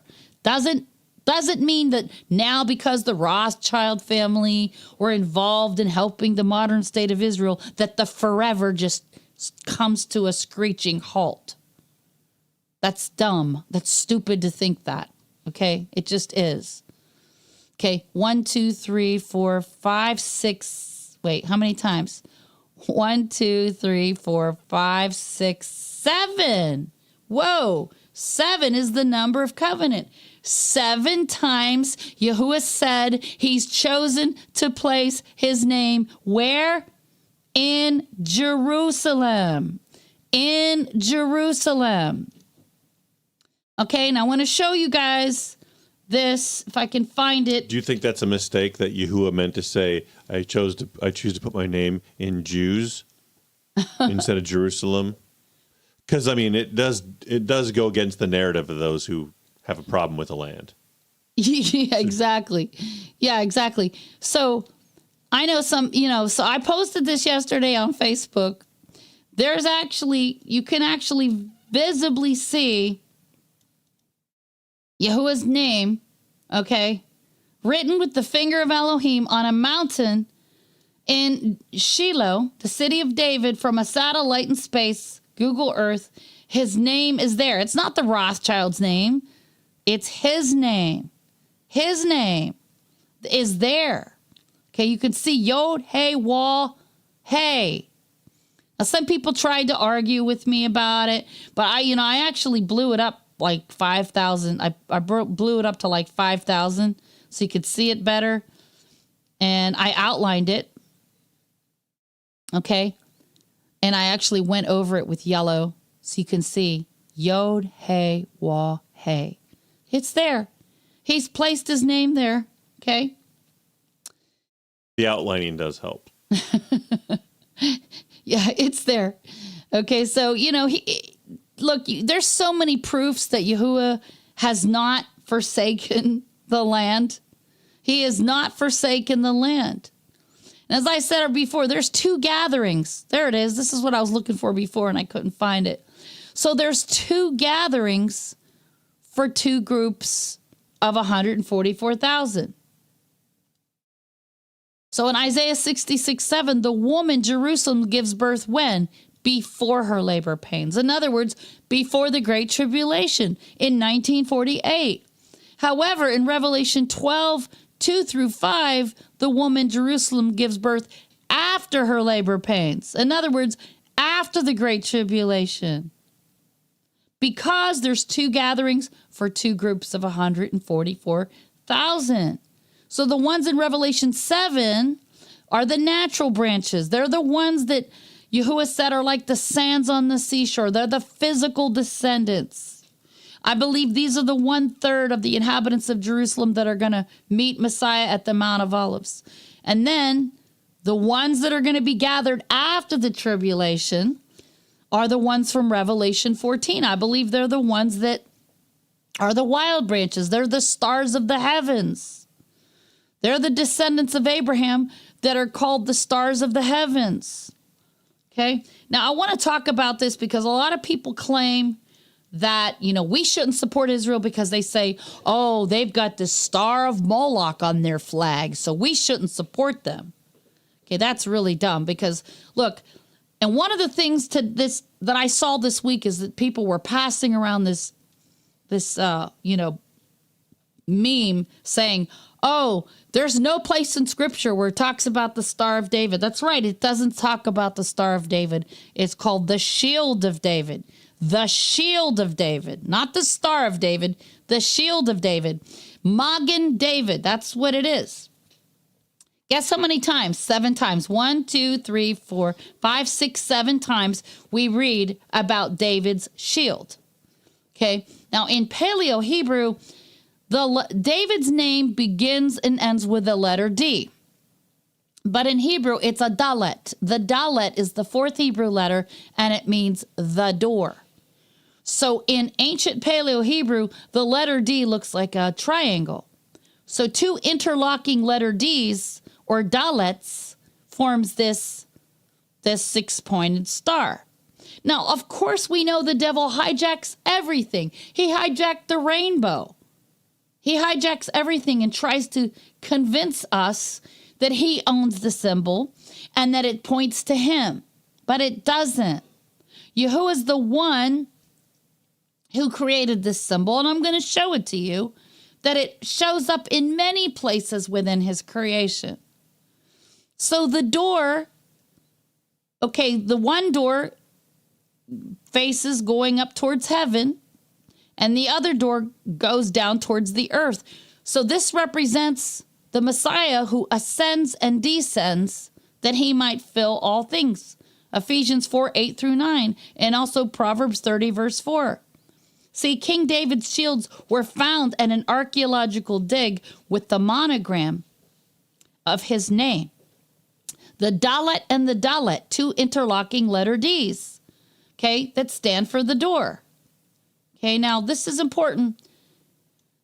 In 2 Samuel 22:3, it says, the Elohim of my rock, in him will I trust. He is my shield, Magen, and the horn of my salvation, my high tower and my refuge, my savior. You save me from violence. And that word is actually Hamas. Hamas. And in 2 Samuel 22:36, it says, you also have given me the shield, Magen, of your salvation, and your gentleness has made me great. So you have to understand that the door to a tent is shaped like a triangle. It's like a flap. So the ancient Paleo Hebrew letter Dalet is shaped like a triangle because it means the door to a tent. That's why it's shaped like a triangle. So in Ephesians 6:16, it says, above all, taking the shield, and that word shield in the Greek concordance is thyrios, and it means the door. Taking the shield or the door of faith, wherewith you shall be able to quench all the fiery darts of the wicked. So you see, the word door is synonymous with shield. In Yehukanan, John 10:1, Yahushua says, verily, verily, I say unto you, he that enters not by the door into the sheepfold, but climbs up some other way, the same is a thief and a robber. In John 10:2, he says, but he that enters in by the door is the shepherd of the sheep. And then finally in verse 7, he says, I am the door of the sheep. So when David displayed this shield, what he was doing was, this is a symbol of Messiah. He's the door that ascends and descends. You know that David's name means beloved? Yeah, it means beloved. So the 2 doors to the 2 sheepfolds. Remember, he said, other sheep I have that are not of this fold, because he has 2 sheepfolds. So if he has 2 sheepfolds, doesn't it make sense that there's 2 doors for both sheepfolds? Now I want to show you this. In Shiloh, there was an excavation done, archaeological dig. They found the ceramic pomegranates that were Moses was commanded to make these little pomegranates and hang them on the bells as bells on the bottom of the garment of the priests. So there was a bell and a pomegranate, a bell and a pomegranate. They found them at Shiloh. And these have a 6-pointed star on top. Okay. I'm going to show this to you. Okay. This is a prophetic picture of Messiah. The stem of a pomegranate has 6 points on it. Okay. Now, I know it's going to make some people angry, but I'm sorry, but I'm not trying to offend anybody, but I prayed about this back in 2015 when the whole flat earth narrative started creeping in. And I said, Father, I'm willing to accept this flat earth thing if it's of you. And I asked him, and I had this vision. I said, show me the true shape of the earth. And he shows me this vision of a pomegranate. And he shows me the 6-pointed star on top, which is the crown. Okay, see the Star of David is seen on the crown of the pomegranate. Our Messiah is symbolized by the pomegranate in Haggai 2:19. The pomegranate contains many seeds, symbolizing that we are Abraham's seed if we belong to Messiah. That's Galatians 3:29. The seeds also resemble drops of blood, because our Messiah sweated great drops of blood when he prayed in the Garden of Gethsemane the night before he died. That's in Luke 22:44. And it tells us in Revelation 19:13 that he will be dressed in a garment dipped in blood and wearing a crown. Revelation 14:14.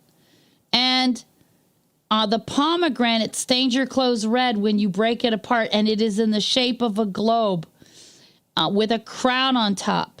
Because why? Our Messiah is the King of the world. Revelation 11:15. The bells on the bottom of the priestly garments were made to look like pomegranates. So you had a bell and a pomegranate, a bell and a pomegranate. Okay, so Yahushua is symbolic of the pomegranate. Now, this is also fascinating because you need to understand this. Everybody's quoting these passages out of Amos 5:26 and Acts 7:43, thinking that's talking about the 6-pointed star. No, it's not. It's talking about the 8-pointed star. I'm going to show you that in a minute. But look, there's a prophecy here. Okay, and it's out of Numbers 24:17. It says, I shall see him, but not now. I shall behold him, but not near.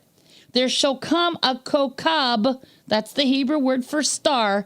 There shall come a kokab out of Jacob, and a scepter, in other words, a branch, shall rise, and that word rise, kum, means to resurrect, out of Israel, and shall smite the corners of Moab and destroy all the children of Shet. Now look at this, kokab. It's got the 4 Hebrew letters, kaf, wa, kaf, and bet, which spells out the word star in Hebrew. Okay? So the kaf means the open palm. The wa means the nail or the tent peg.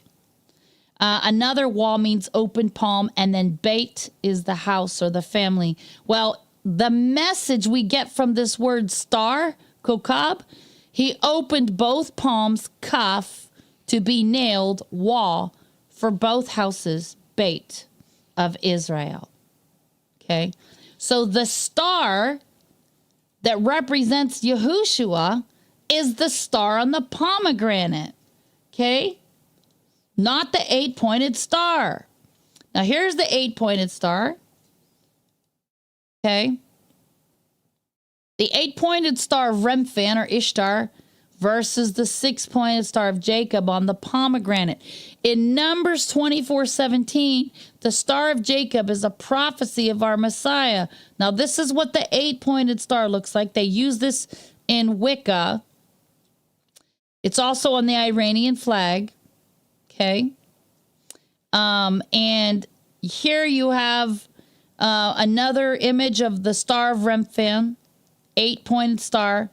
The Temple Mosque or the Temple Mount, the Al-Aqsa Mosque, has 8-sided octagon. Okay, so everybody thinks it's the 6-pointed star, but it's not. The Star of Moloch is the 8-pointed star. This is also called the Israeli starflower. It lies dormant in the cold winter snow, but by the spring it resurrects.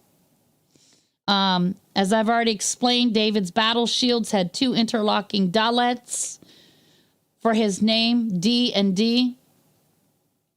The door, our Messiah said he's the door to the sheep. So yeah, this is, we're pretty much done here, but I wanted to share with you guys also from, let's go ahead and read Zechariah 12. I want to read Zechariah 12. There it is, 12. Okay. Burden of the word of Yahuwah for Israel, says Yahuwah, which stretches forth the heavens and lays the foundation of the earth and formed the spirit of man within him.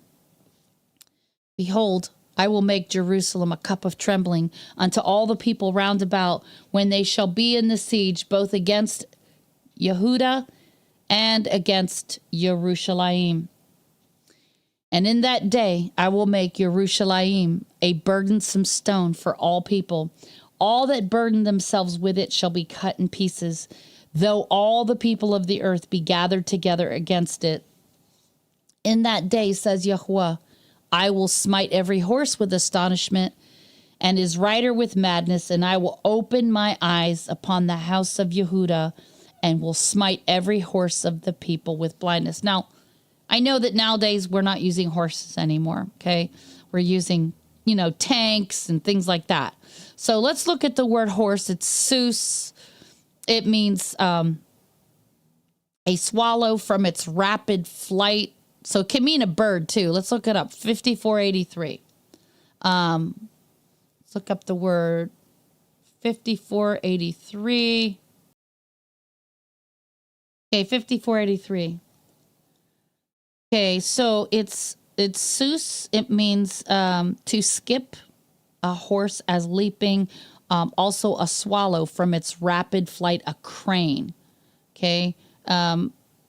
So it's not necessarily a horse.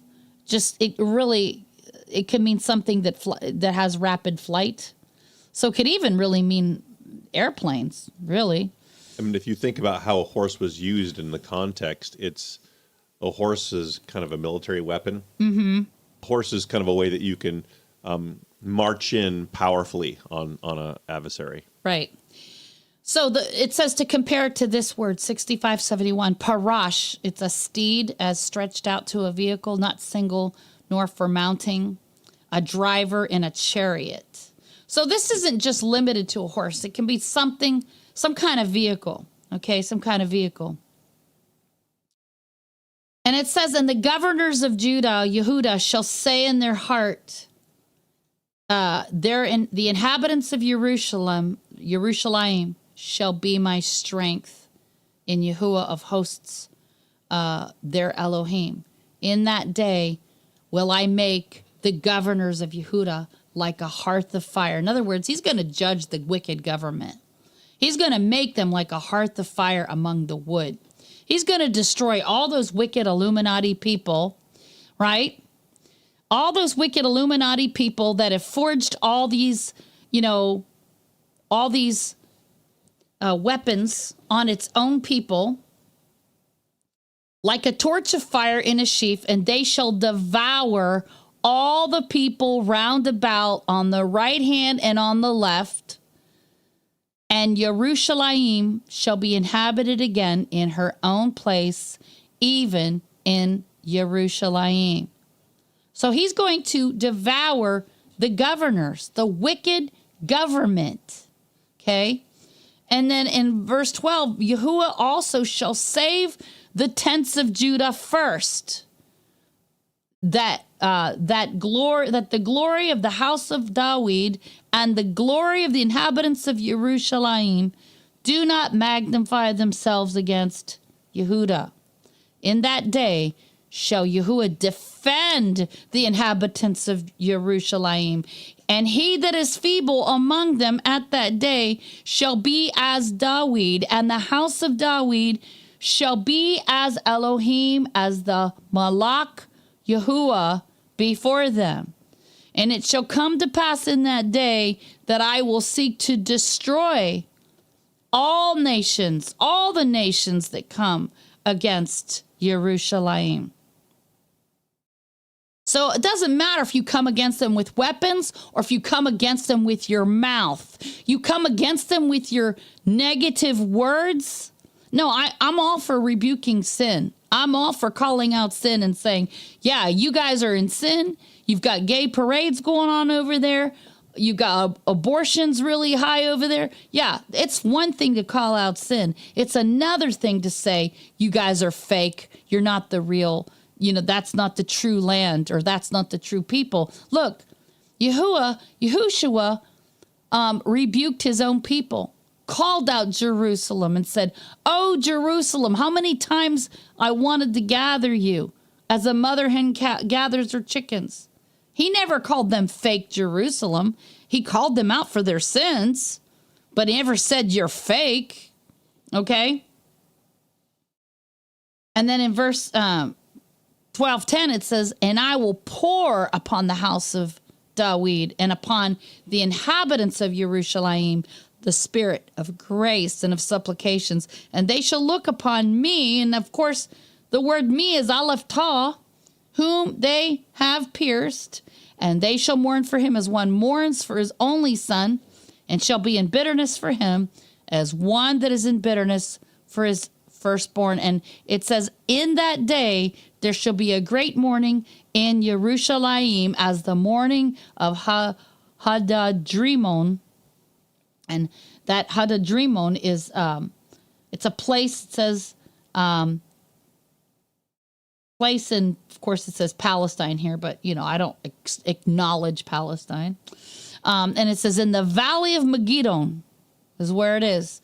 And it says, and the land shall mourn, every family apart, the family of the house of Dawid apart, and their wives apart, the family of the house of Natan apart, and their wives apart, the family of the house of Levi apart, and their wives apart, the family of Shammai apart, and their wives apart, all the families that remain, every family apart, and their wives apart. So this is clearly talking about the land, and it says that he's going to destroy anyone who comes against Jerusalem. So, and then when you go to Revelation 6:16, it's talking about the same event. It's the same event, okay? And it says, and I heard a great voice out of the temple saying to the seven Malachim, go your ways and pour out the vials of the wrath of Elohim upon the earth. And the first went and poured out his vial upon the earth, and there fell a noisome and grievous sore upon the men which had the mark of the beast, and upon them which worshipped his image. And the second Malach poured out his vial upon the sea, and it became as blood, the blood of a dead man. And every living soul died in the sea. And the third Malach poured out his vial upon the rivers and fountains of waters, and they became blood. And I heard the Malach of the water say, you are righteous, O Yahuwah, which is, and which was, and shall be, because you have judged thus. For they have shed the blood of the Kodeshim and the Nabim, the prophets, and you have given them blood to drink, for they are worthy. And I heard another out of the altar say, even so, Yahuwah Elohim Almighty, true and righteous are your judgments. And the fourth Malach poured out his vial upon the sun, and power was given unto him to scorch men with fire. And men were scorched with great heat, and blasphemed the name of Elohim, which has power over these plagues, and they repented not to give him glory. And the fifth angel poured out his vial upon the seat of the beast, and his kingdom was full of darkness, and they gnawed their tongues for pain, and blasphemed the Elohim of heaven because of their pains and their sores, and repented not of their deeds.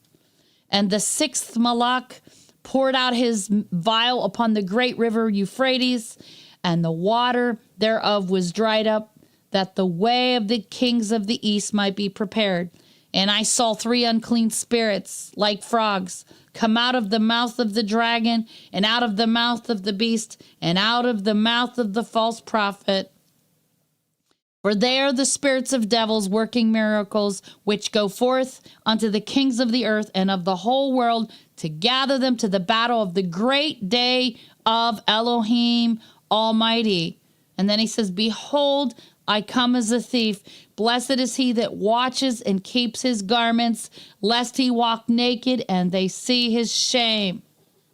And then it says, and he gathered them together into one place, called in the Hebrew tongue Armageddon. So this is the same place that is spoken of in Zechariah chapter 12. This is the same event. And then it says, and the seventh Malach poured out his vial into the air, and there came a great voice out of the temple of heaven from the throne, saying, it is done. And there were voices and thunders and lightnings, and there was a great earthquake, such as was not since men were upon the earth. So mighty an earthquake, and so great. The great city was divided into three parts, and the cities of the nations fell, and great Babylon came in remembrance before Elohim to give unto her the cup of the wine of the fierceness of his wrath, and every island fled away, and the mountains were not found. Why is that? Probably there's going to be so much flooding and tsunamis that the mountains fleeing away and the islands fleeing away probably means they're going to be submerged in water. That's what I'm guessing. And it says, and there fell upon men a great hail out of heaven, every stone about the weight of a talent. And men blasphemed Elohim because of the plague of the hail, and the plague thereof was exceeding great. So this is going to be just at the time of the end. We're talking about the days of wrath. This is the days of wrath after the two witnesses have been killed, after they've been resurrected and taken to heaven. And during these 10 days of awe, these days of awe, all of this wrath is going on down here on earth, just before Messiah returns, and he brings with him his bride as his army, and then they fight in a battle against the beast. So we still have a ways to go before this happens. I'm expecting that pretty soon the temple's going to be built. In fact, we've been hearing that all the materials are ready to go. The only thing they're waiting for is for the red heifers to be 3 years old. And when the red heifers are 3 years old, they can use the ashes of the heifer to sanctify the altar. And I believe they're going to start doing the animal sacrifices very soon, possibly by next spring. Who knows? I don't know how long it's going to take to build the temple, but from what I understand, they have the capability of getting it done in 6 months. So I think that this war that's going on right now in Gaza is meant to bring Trump back to power again. He even told the press one time in a press conference. He said, the Jews in America don't like me, but they don't realize that someday I might end up being the prime minister of Israel. That's what he said. And in fact, I heard his speech the other night. He actually is calling for Benjamin Netanyahu to be impeached because he said he dropped the ball and that none of this would have happened on his watch if he had been the prime minister of Israel. So, he's speaking this language that makes me think, why would he be so bold to say that unless he knows he has the support of all the nations of the world and all the elites? He wouldn't just say that unless he had their support. So I see this as something that's getting ready to bring about the man of sin, the son of perdition, very soon. So we're done talking about this. Anybody want to chime in and ask questions or have any comments? Please feel free now. So Michael's got 2 comments, but there's a guy in the YouTube stream for King and Country. He just said they can build all the temples they want, but none will be holy to desecrate, so that it cannot be the abomination of desolation. Say what? I think this person thinks that no temple can be holy, therefore it can't be, there can be no abomination in the temple. But that's not what Scripture says. You see, the only reason why it's an abomination is because it is holy. Right. And what makes it holy is the fact that we already read all the Scriptures that Yahuwah has chosen to place his name there. Right. And when you build it according to his instructions. Right. And when you dedicate it according to his instructions, to his name, to him. Right. Then even if you have mistakes, it's his. That's right. So then if you do something to it to say that it's not his, or that we're taking it back, or you can't have it after all, right, or we're going to give it to somebody else, even after we gave it to you, that's not okay. That's all qualifies as defiling. Right. Even if your child scribbles a picture that's not pretty, it's precious to you because you did your best. Right.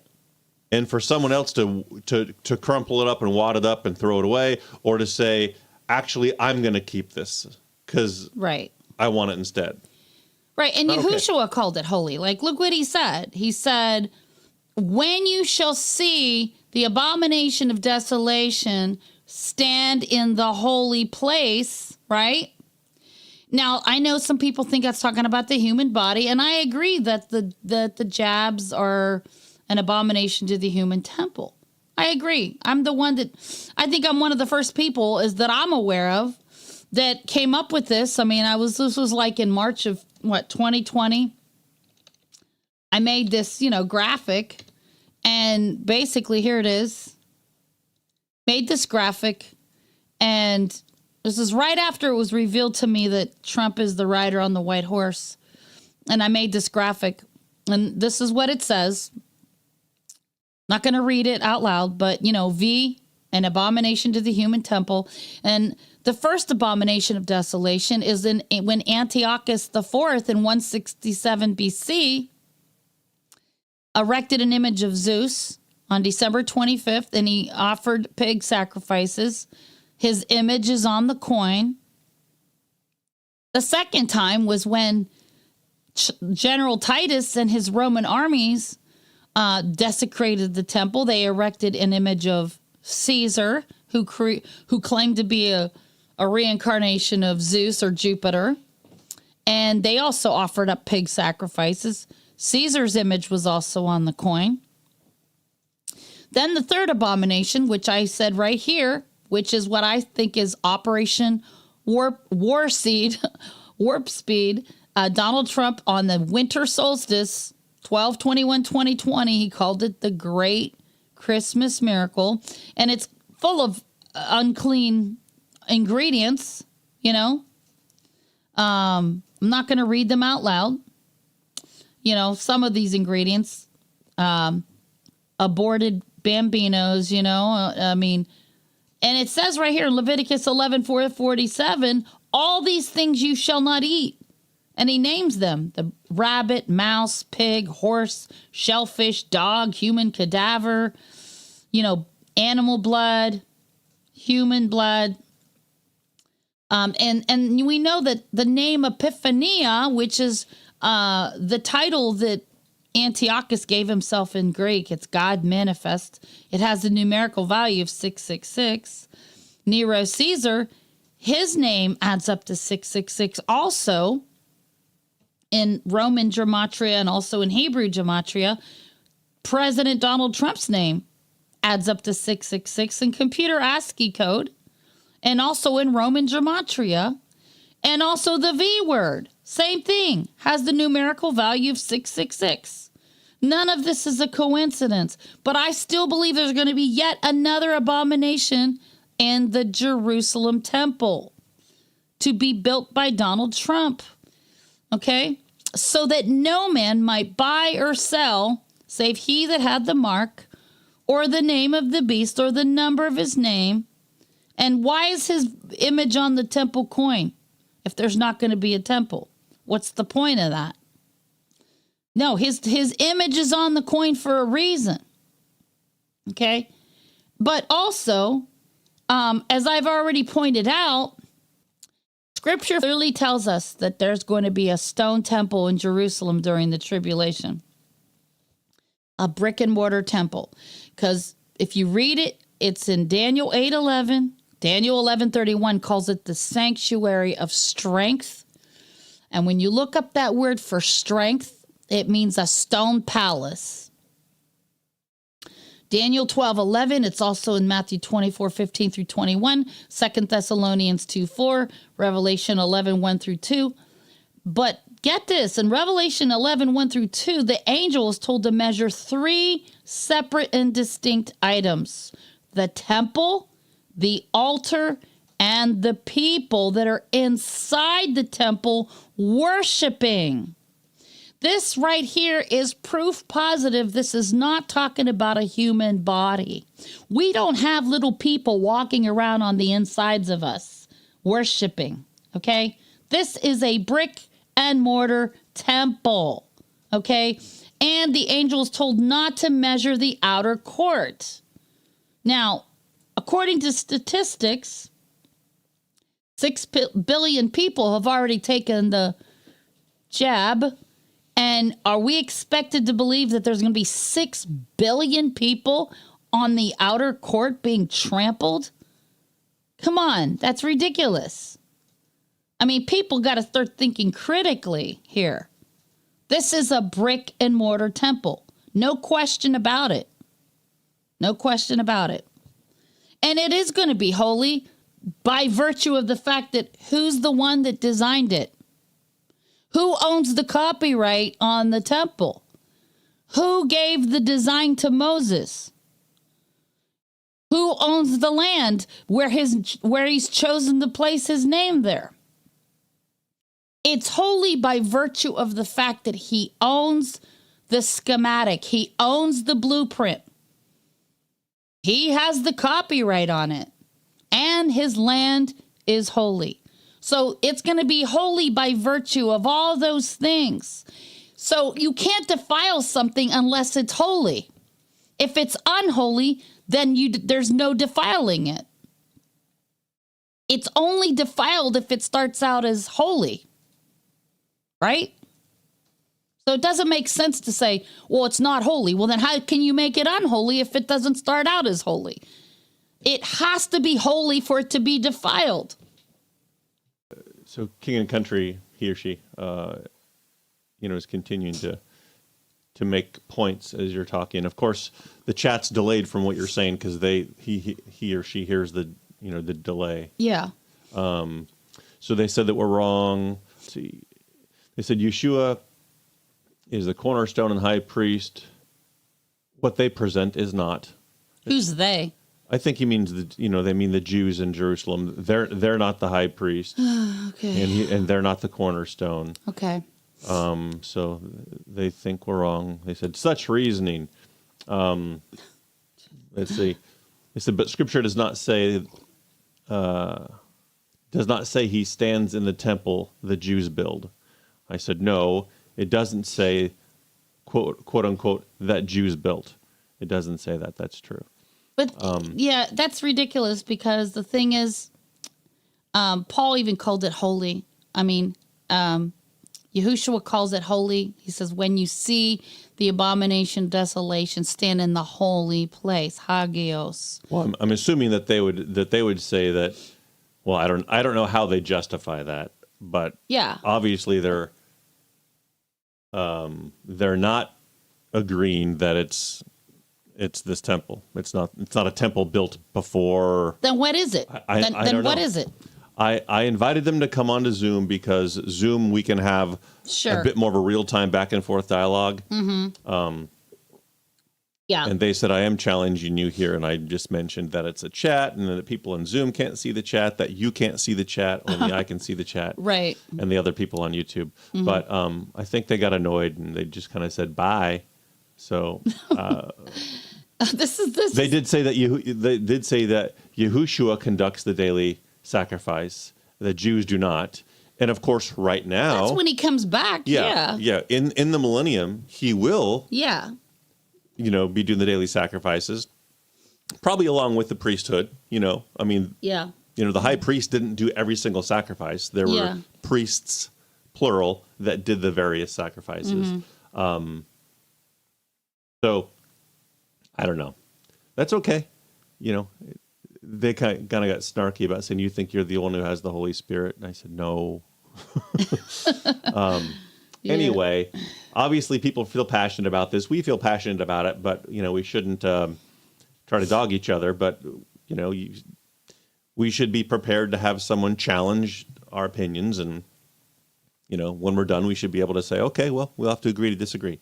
But yeah, it's hard to do verbal and then chat because you don't really get both sides well. Yeah. So anyway, yeah.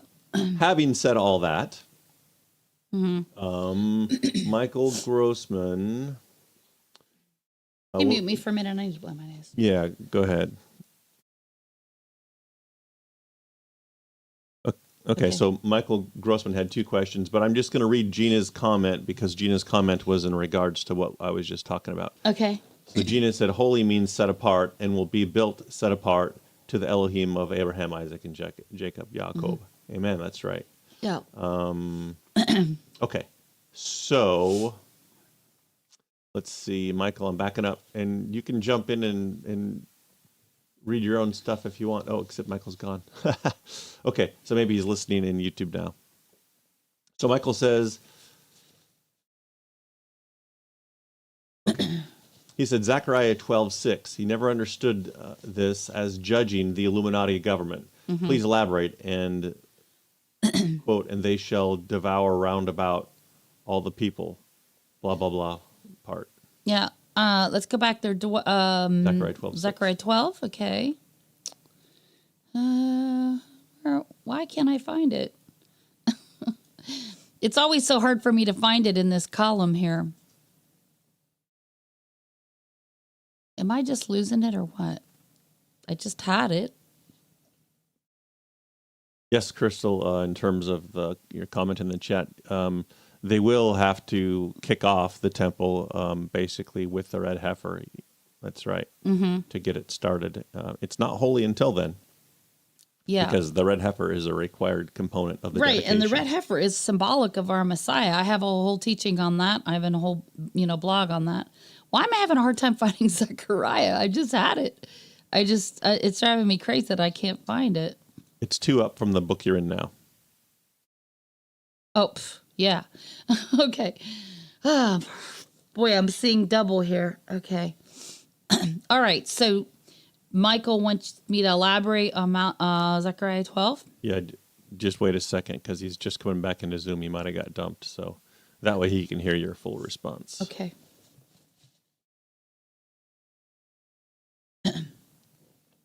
Okay, go ahead. Michael, we're just covering the first Zechariah 12:6 part of your question. Yeah, so it says the governors of Yehuda, right? So obviously this is talking about the government, right? Shall say in their heart, the inhabitants of Yerushalayim shall be my strength in Yahuwah of hosts, their Elohim. The inhabitants of Jerusalem shall be my strength in Yahuwah of hosts, their Elohim. So I'm not quite sure what that means. Michael, do you want to explain your question, the first part? You're referencing Zechariah 12:6. Hi, can you hear me okay? Yeah. Yes, sir. Okay, hi. Shabbat shalom. let's see.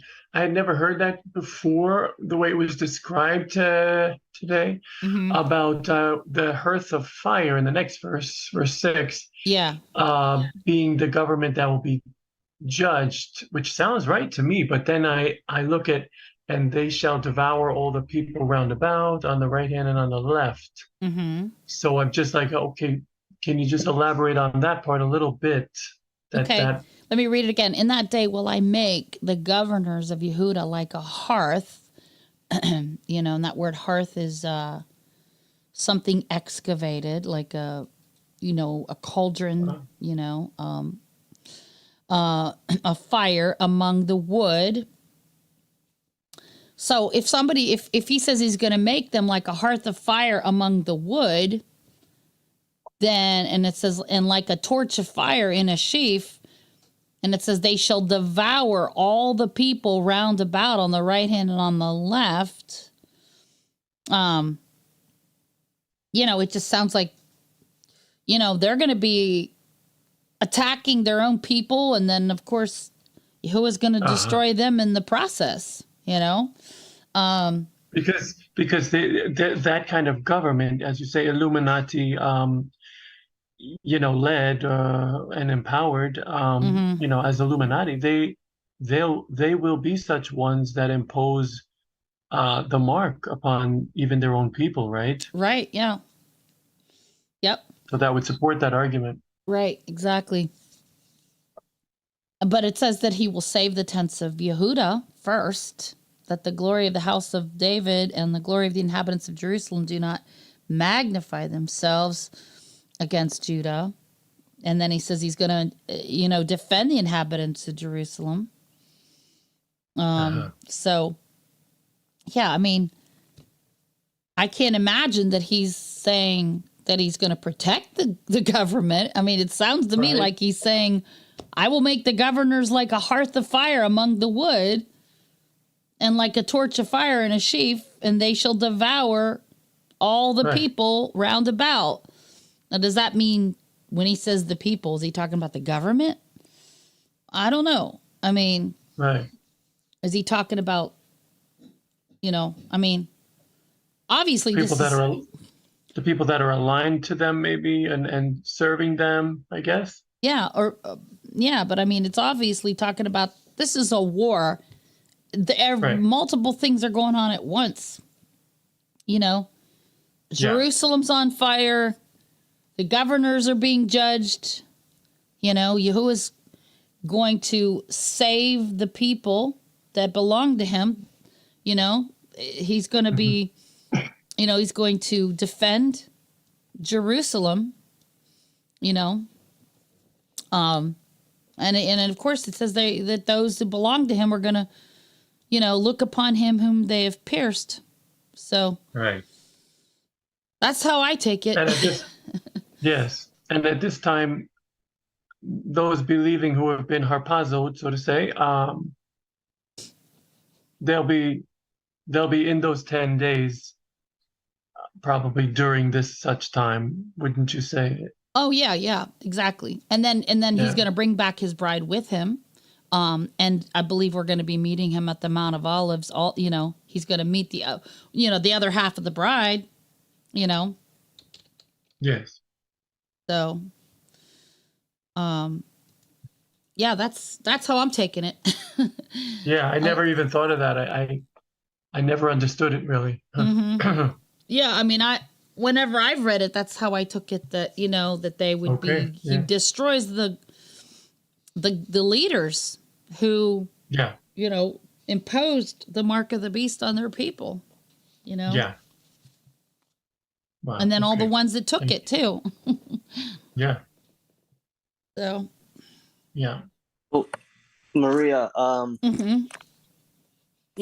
Israel, I believe they had the highest jab rate out of any nation on earth, right? Yeah, that's what I heard, So the question here is, we understand from Revelation that there's going to be a 1/3 remnant, okay?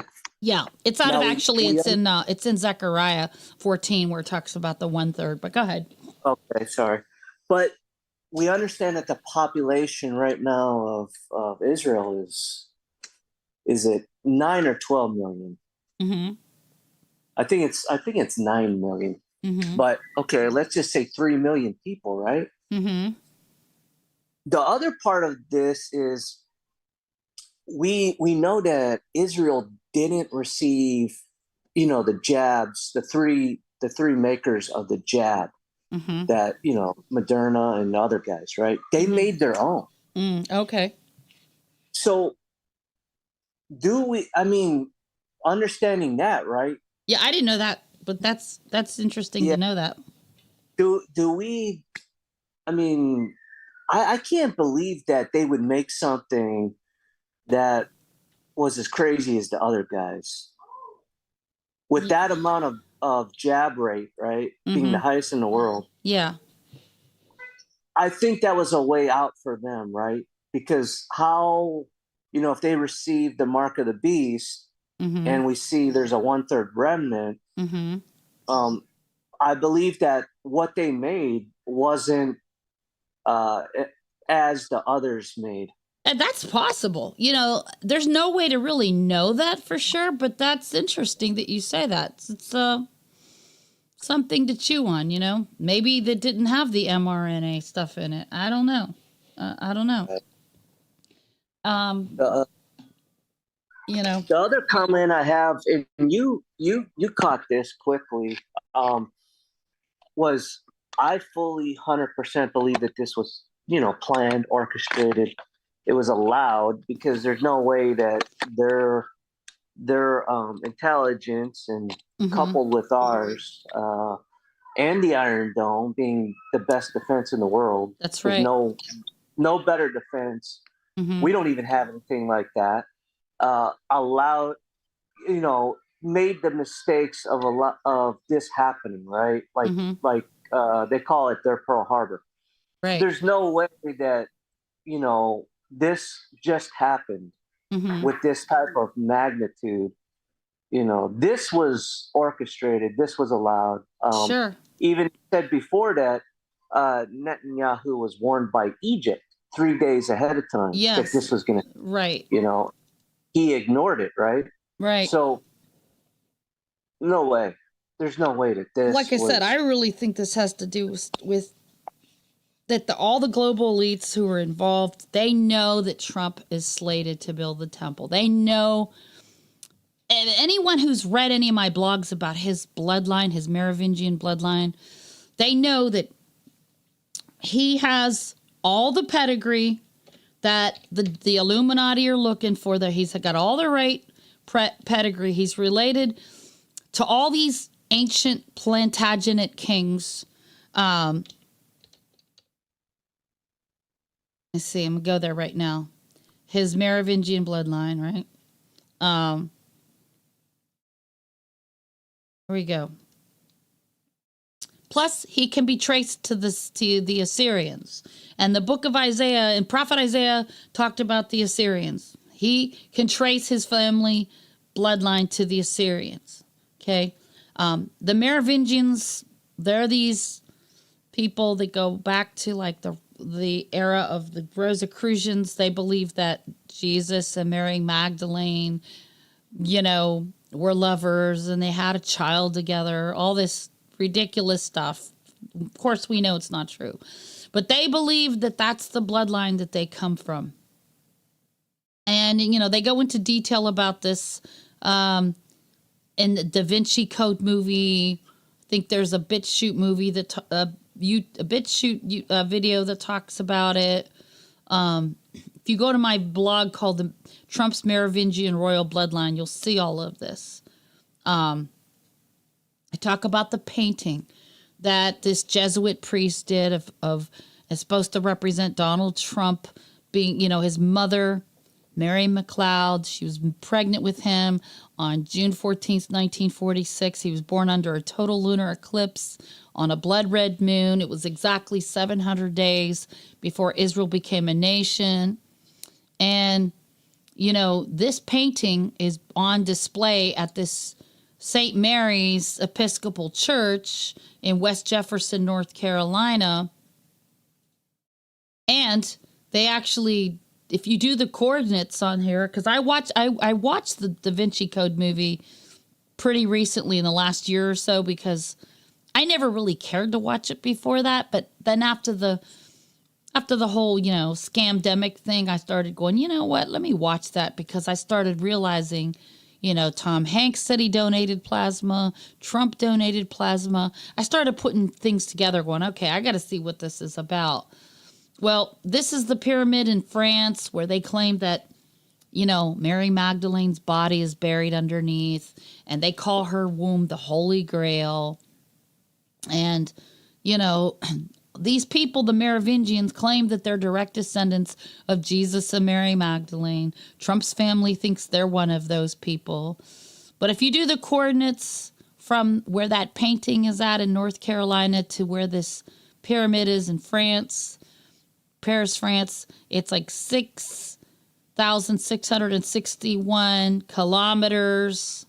Just move the decimal points over. But they all start with 666. They plan that on purpose because they're all about, these people in the occult world, they're all about magic, black magic. They believe that if they attribute all these numbers to things, that enhances their black magic power. That's why they do it. Trump's family, they all come from this, this royal bloodline. All the people in the world who are part of the elite, the Illuminati, the Freemasons, they all know this. They all know this. How many things have been named after him? The Trump train station that's going to run from the Ben Gurion airport to the Temple Mount and shuttle people to the new temple. They named this town after him, Trump Town. They named a city square after him, Trump Square, Trump Heights. They named this wall after him, Trump Heights. His image is on the temple coin. They dubbed Trump the Shield of Jerusalem. They actually call him the Shield. Like Yahuwah is our shield. They call Trump the Shield of Jerusalem. This is what they dubbed him, the Shield of Jerusalem. So it just, to me, I'm looking at this and going, they all know who he is. Everyone that's in power knows that he's slated to do these things. So I think, I think that they planned all this because they have to have an excuse to catapult him back into power again, Not that he's really ever lost that power. I just think the whole indictment thing was meant to get people all the more outraged over, oh, that's just so wrong what they're doing to him. They're persecuting him. It's just meant to make him look like the poor persecuted Messiah. I definitely feel like you have those who think he's being persecuted, who have always been on his side. There's those who are maybe shocked at the way they're coming after him. Even Democrats or, independents are going, I don't like Trump, but this ain't right.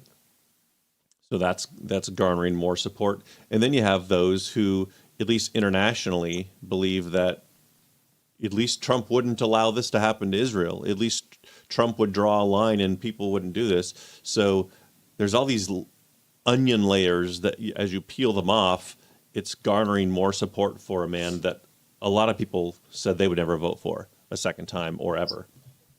So We'll see what happens. Yeah, so when I heard about the war, I said, oh, yeah, that's what this is about. Saudi Arabia awarded him this highest honor that anyone's ever received in Saudi Arabia before. They gave him, they honored him with this sword and did this, sword dance for him. Nobody's ever gotten this kind of honor before, So there's definitely something going on here that most people have not put together yet, Jerusalem Post calling him the King Messiah Trump, So anyway, go ahead. What other? So Gina, So, go ahead.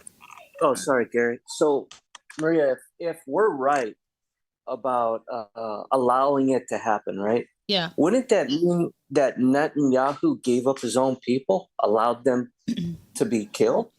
Would Yeah. that say, as the prime minister, you're responsible? You gave up your own people in an effort to side with Donald Trump to spur him back into power to build the third temple? Yeah. You sacrificed your own people? Yeah. I'm sure that, I mean, the way these people operate, they'll say something like, you have to comply or else we're going to come after your family, you know?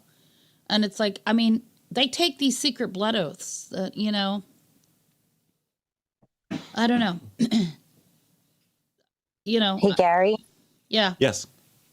Yeah. So I was all good. And I do this in my own head constantly with the circular. How could this possibly be? Since the Pharisees and Sadducees were rebuked by Messiah himself saying, you're of your father, the devil. Mm-hmm. And these people are going to rebuild, putting Trump as the shield. That's pharisaical right there. That's not the original, those keeping the law of Moses, because Messiah rebuked that, right? So Yeah. there's a little bit of crossroads here. It's a little bit of a fork in the road as far as, I don't know, the legitimacy of it all. I still can't wrap my mind around why Messiah will reign and do animal sacrifices. For Oh, what? oh, because, okay, here's why. And a lot of people don't understand, not all sacrifices were done for sin. A lot of the evening and the morning sacrifices were not done as atonement for sin. They are done as an act of worship and also to feed the priests. You know, the priests ate of those sacrifices, you know.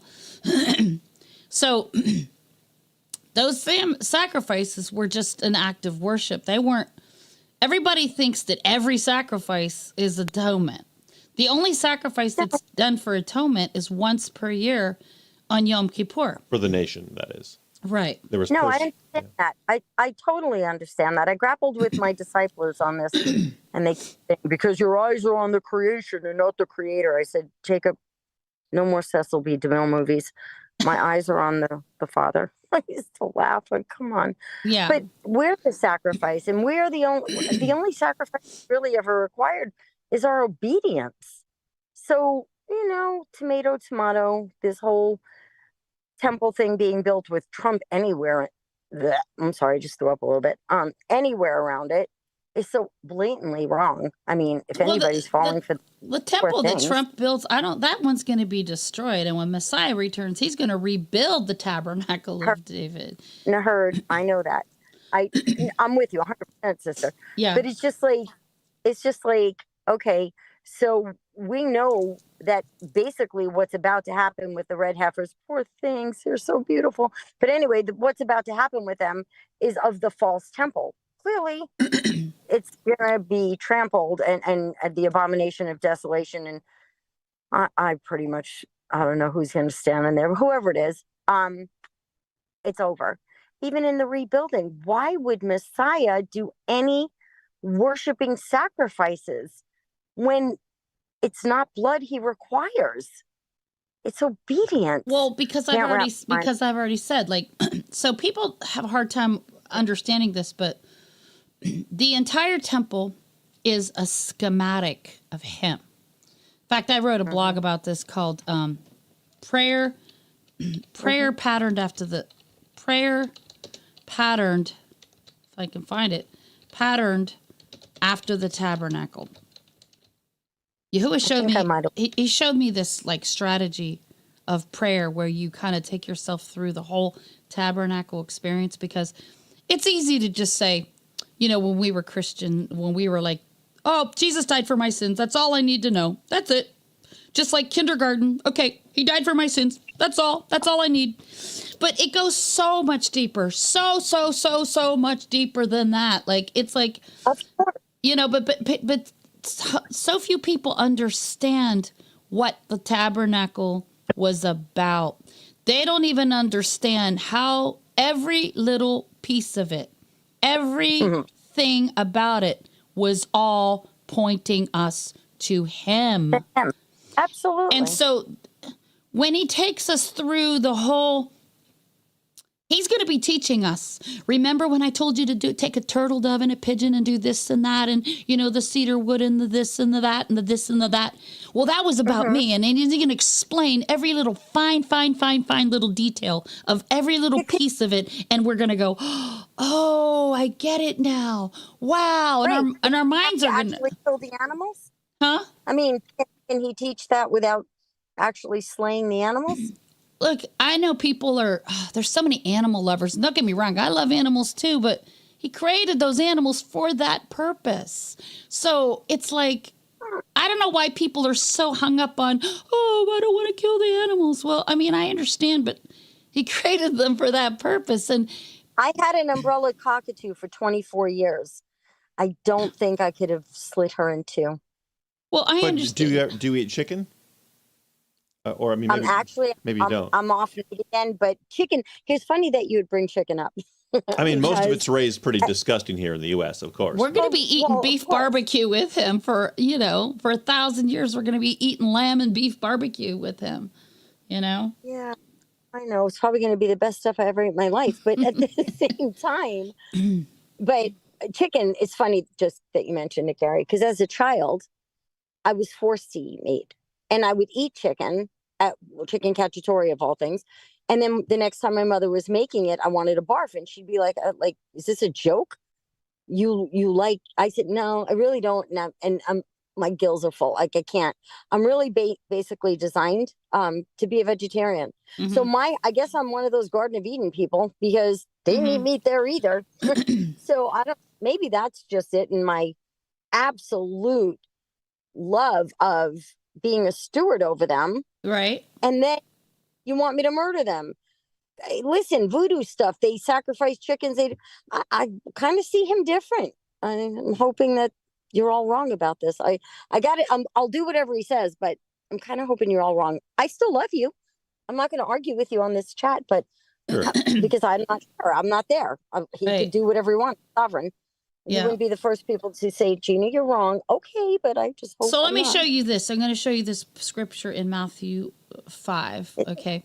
It's going to hurt. Go ahead. So in Matthew 5, 5:17, he says, think not that I am come to destroy the law or the prophets. I'm not come to destroy, but to fulfill. And that word fulfill, pleru, means It's only his part. Law of sin and death. it means to fully preach. That's what it means, to fully preach.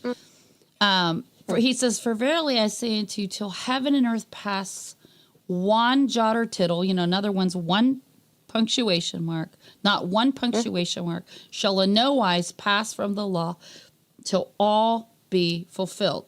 Now when's heaven and earth gonna pass away?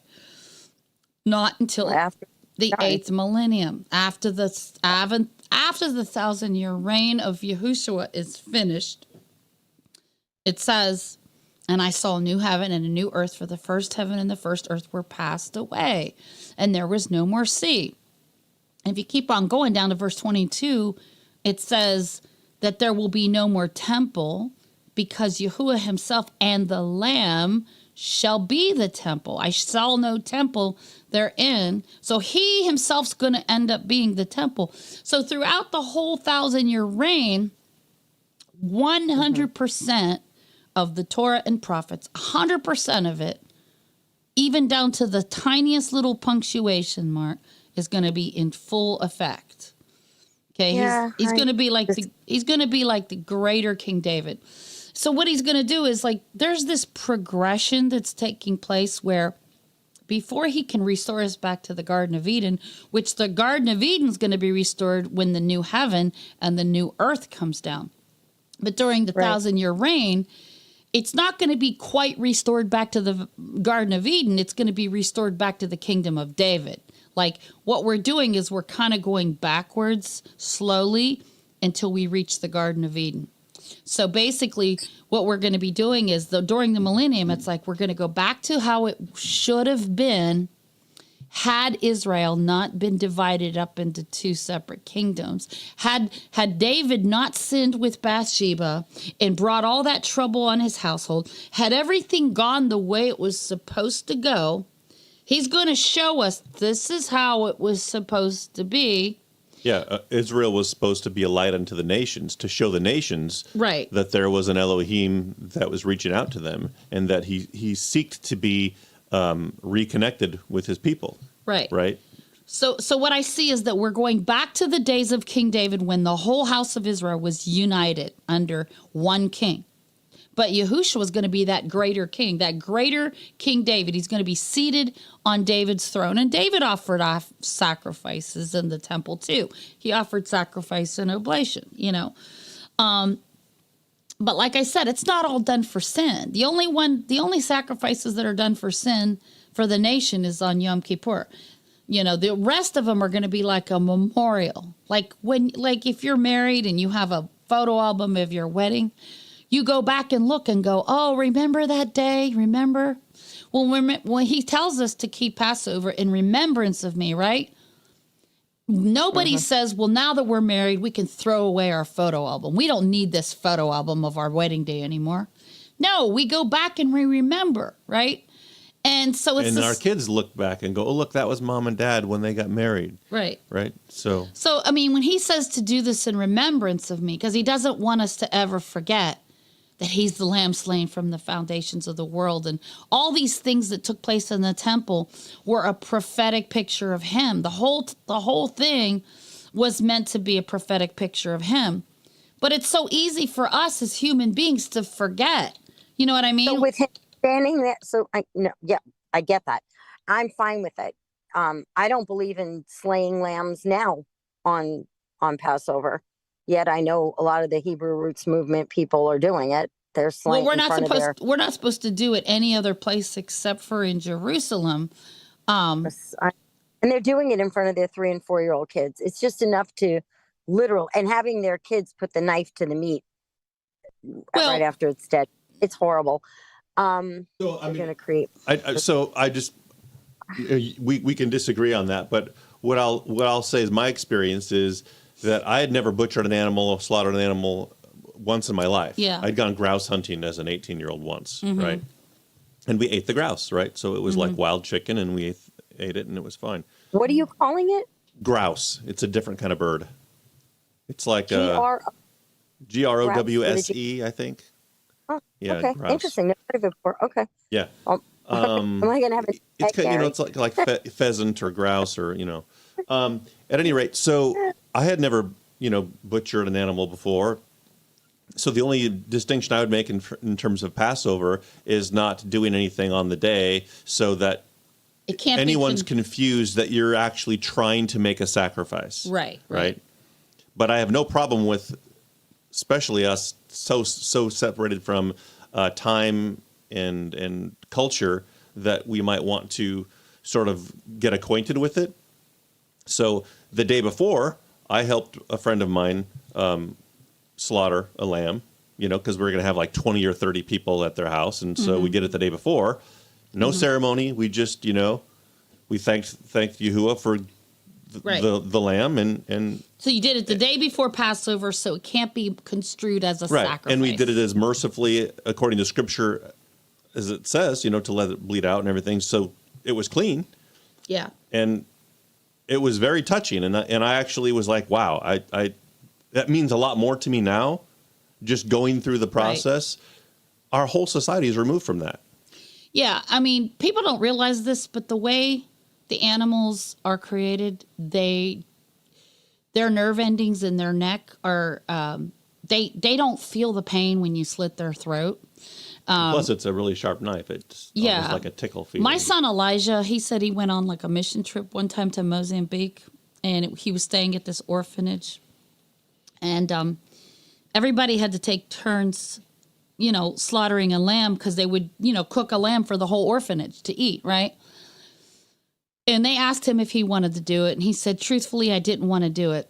He said, but when I did, he said, it really so connected me to the sacrifice of Messiah. He said it was a very Sobering experience. Yeah, very sobering experience. He said, because, he said, all the little kids were trying to kick the little lamb and stuff. And he's like, don't do that. Don't kick the little lamb. And they're like, why? He's going to die anyway. He goes, no, you want to treat animals, with compassion, and he said he's talking to the little lamb and just petting it. And he said tears are coming down his eyes. And he's like, I love, oh, buddy, I love you so much. He's like loving on the little lamb before he has to kill it. And this is exactly what we're commanded to do. We're supposed to take this little lamb into our home as a pet, and we're supposed to love it 4 days before it gets killed on Passover, because we're supposed to look at this little lamb like, oh, this is my Messiah that I love so much. And he's become like a family pet. And I just love him so much. And I have to sacrifice him. And it's my sin that caused this. And oh my gosh, I don't ever want to sin again, because my sin is what made this happen. So you see, Yahuwah has a way of teaching us through this experience that the pain that we go through when we have to sacrifice something so innocent and so cute and lovable is meant to give you a broken and contrite heart over sin, that you're like, I never want to sin again. My sin cost this poor little innocent thing. Like, not that the animal took your sins away. It's just it's a metaphor. It's a metaphor. It didn't work for all of Israel. Huh? It didn't work for Israel, sadly. Well, the priest, It wasn't, it was the priest that did it, but anyway, but this is why he created this, but I remember my son Elijah telling me, he says, Mom, that was such a moving experience. He's like, I bawled like a baby that I had to kill that little lamb. He goes, but I'm glad I did it, because it made me so much more aware of what our Messiah, the innocence of our Messiah, and how he, when you kill a lamb, it just lays down its life for you. It just lays there. It doesn't put up a fight. Like if you try to kill a chicken, it runs around. It just, and so I know it's hard for us as human beings, but we can't be so attached to the animals like the golden calf, where we almost worship the animal to the point where we don't want to give it up. You know what I mean? Like, there has to be this line, this line where it's like, yes, I do love this animal, but I love Yahuwah more. Like, you know what I mean? I 100%. Again, I suffer with love, don't murder, but kill, but don't, but yes, but do, but don't. It's my personal grapple. You're all getting psyched when I cook for you. You're having the greatest vegetable dishes you ever had in your life. Uh-huh. I'm not on meat duty. You guys are. Vegetables are great. That's okay. There's a place for it all. Get vegetables from my garden, so don't worry about it. You're gonna love them. If it's up to me, he'd be eating bark and berries. I'm sorry, you guys can do it. My heart is contrite. When I saw the Passion of the Christ, I literally almost threw up in the theater. I was crying so hard. Yeah. So, Maria would be right there. I never went to see it, because I learned that Mel God. Gibson went and consulted the Jesuits to do that film. Yeah, I didn't know. I saw it, and I tell you what, I'm glad I did, because that for me was the killing of any animal.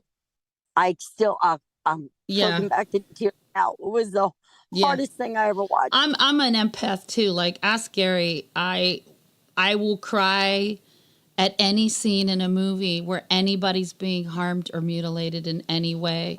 Like, even if it's the bad guy. My worst. Even if it's the bad guy, because you know why? Yep. Because we're created in His image.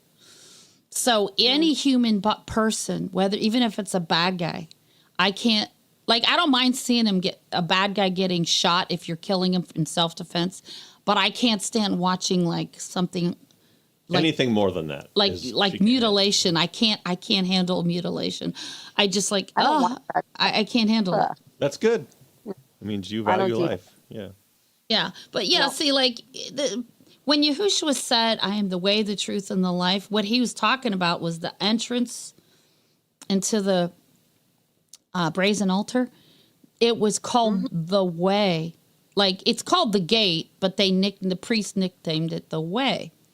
And they talk about this in the Targums, And then the entrance into the holy place is the door, but they nicknamed it the truth. And then the entrance to the veil is called the life. They nicknamed it the life. So when he said, I am the way, the truth, and the life, no man comes unto the Father but by me, he's basically, they knew what he meant, because in that culture they knew, oh, he's saying he's the way into the Holy of Holies. So think about this. In other words, it's by me that you go through those 3 sections, right, until you're in the Holy of Holies. Right. Yeah. So, I'm familiar with the whole 9 yards, for sure. So, I mean, I'm just saying, like, we're going to learn so many things. Like, how many people really understand the tabernacle? Very few people do. Oh, very it's not taught, so they don't. Yeah. They were taught the whole system is nullified. So, I mean, there's no way they're going to know it. And I try to preach to people, share, really, more share. Mm-hmm. Talk to these Christians. They want to murder me. In Texas, oh my, I'm Baptist. I said, no, I understand, and I'm really kind when I do stuff. It's just, they don't let you get a word in edgewise. So I thought, okay, not you. It's not you. Or I dropped a seed or somebody else will water it. Mm-hmm. I don't know. I used to get really wound up like a cuckoo clock about it. I don't anymore. Mm-hmm. It's like, it's either you'll repent someday or it's your funeral. I mean, we can only do what we can do. Mm-hmm. That's it. Right. I don't argue anymore. Facebook with people. I actually never did. I was more, believe it or not, I am a peacemaker. You guys really don't know me before, but even when I was more, let's say, somewhat volatile, frustratingly so, because I would smash you with an anvil, but I was only speaking the truth. But the truth of the matter is that in order to be a peacemaker, you have to stand firm in the truth. Mm-hmm. And the truth is knocking the daylights out of those people. It's not really us. Mm-hmm. That's a peacemaker, making straight the crooked path. Everyone thinks it's like, oh, don't worry about it. It'll be no. I always let the people know that, it's your choice, but you do run the risk of hellfire and brimstone, just so you know. Right. You might want to get a second little looky loo here, because just saying. Right. Well, and I think here's my number. Call me if you decide to come to your senses. Mm-hmm. Go ahead. Well, I was going to say, and I think most of us would agree. We all have our those things that I see something from one perspective, it makes more sense to me and somebody else. But I think we would all say that any areas where we're not sure about, or we're speculating, or it could be this way, or it could be that way, and we might have the ways that we would like to see it go because it seems right to us, but we would all gladly say, Yahuwah will correct me, and I will be more than happy to follow when he straightens me out. Mm-hmm. Yeah. Oh, that's what I'm going to do when you're all up there slaying animals. I'm going to be back there making those vegetables going, thank you, Father, it's me. Yeah. I don't want to see it. I don't want to smell it. I don't want to know. Like afterwards, Yeah. it's already dead. Then I'm like, okay, well, if he tells me I have to eat it, I'll eat it. If not, well, Yeah. I'm sure he'll make it irresistible. Imagine the wine at the wedding. I mean, pour me another cup. Right. I'm sure. We can't trust the meat. We can't trust the meat anymore that we buy in the grocery stores. So, I don't blame people for wanting to slaughter their own lamb for Passover, but I just tell them, don't do it on Passover. Do it like the day before. That way it's not construed as, you're doing a sacrifice, because you're only allowed to do a sacrifice in Jerusalem. But if you own your own farm and you have your own lamb, and you don't want to buy the kind at the grocery store because you don't know what they put in that meat. I mean, oh no, for sure. Oh, I agree, sister, 100%. No, 100%. Just let all the men do it. Don't go into the back 40. I don't want to hear it. I'll be over there fighting you guys. Pull it out of your hands. So if I hear that thing crying, none of you are eating that day. So it's bad. Right. Can't have me on a fishing boat either. I throw that stuff back in. It's like, out in. They were like, that's it. Throw her overboard. I said, yes, like Jonah, throw me overboard. So you're a gatherer, not a hunter. That's okay. Mm-hmm. Yeah, somebody's got to do it, Gary. I'll gather, you guys hunt. See I'll you cook later. the meat. I don't want to kill. I don't want to be the one killing the animal, but I'll definitely cook it. Yeah, I'll listen, sister. I probably stand it. I actually am an amazing when Father puts his super on my natural, so Yeah. I can do it. I can't kill. I can't do it. Well, by All then right, we'll I'm be sorry. in I we'll be in didn't an take all that up. we'll be in an incorruptible body by then. So probably the things that affect us now might not affect us then. But you Hold up. We're going to be incorruptible at that point during the millennial reign. Yeah, those of us who Then why are we eating meat? Oh, now you just ruined my night again. well, Well, no, okay, the visitors who visited Abraham, they ate, yeah, right? that's right. He slaughtered a goat for the Oh yeah, they did. yeah, and also Messiah when he came back after being resurrected, he ate fish. He Oh, broiled. he ate fish. Yeah. Oh, look at all the things I'm remembering. Oh no. Well, we're gonna get to eat all that stuff without gaining a single pound of. We're gonna Okay, now we're talking. We're gonna look Now we're like talking. 30. We're gonna look like we're 30 years old. We get to eat all this great food and never get fat. Can you believe that? At least now you all have an insight into what she's looking forward to. Well, She hold might up. not be right I can't- exactly, but yeah. I'll be cooking next to her, Gary. Remember that? I'll be going, yeah, look at us. Yeah. I'll be 30 was eating my lamb. dad's I'll be 30 eating lamb shawarmas. You know, I love lamb shawarmas.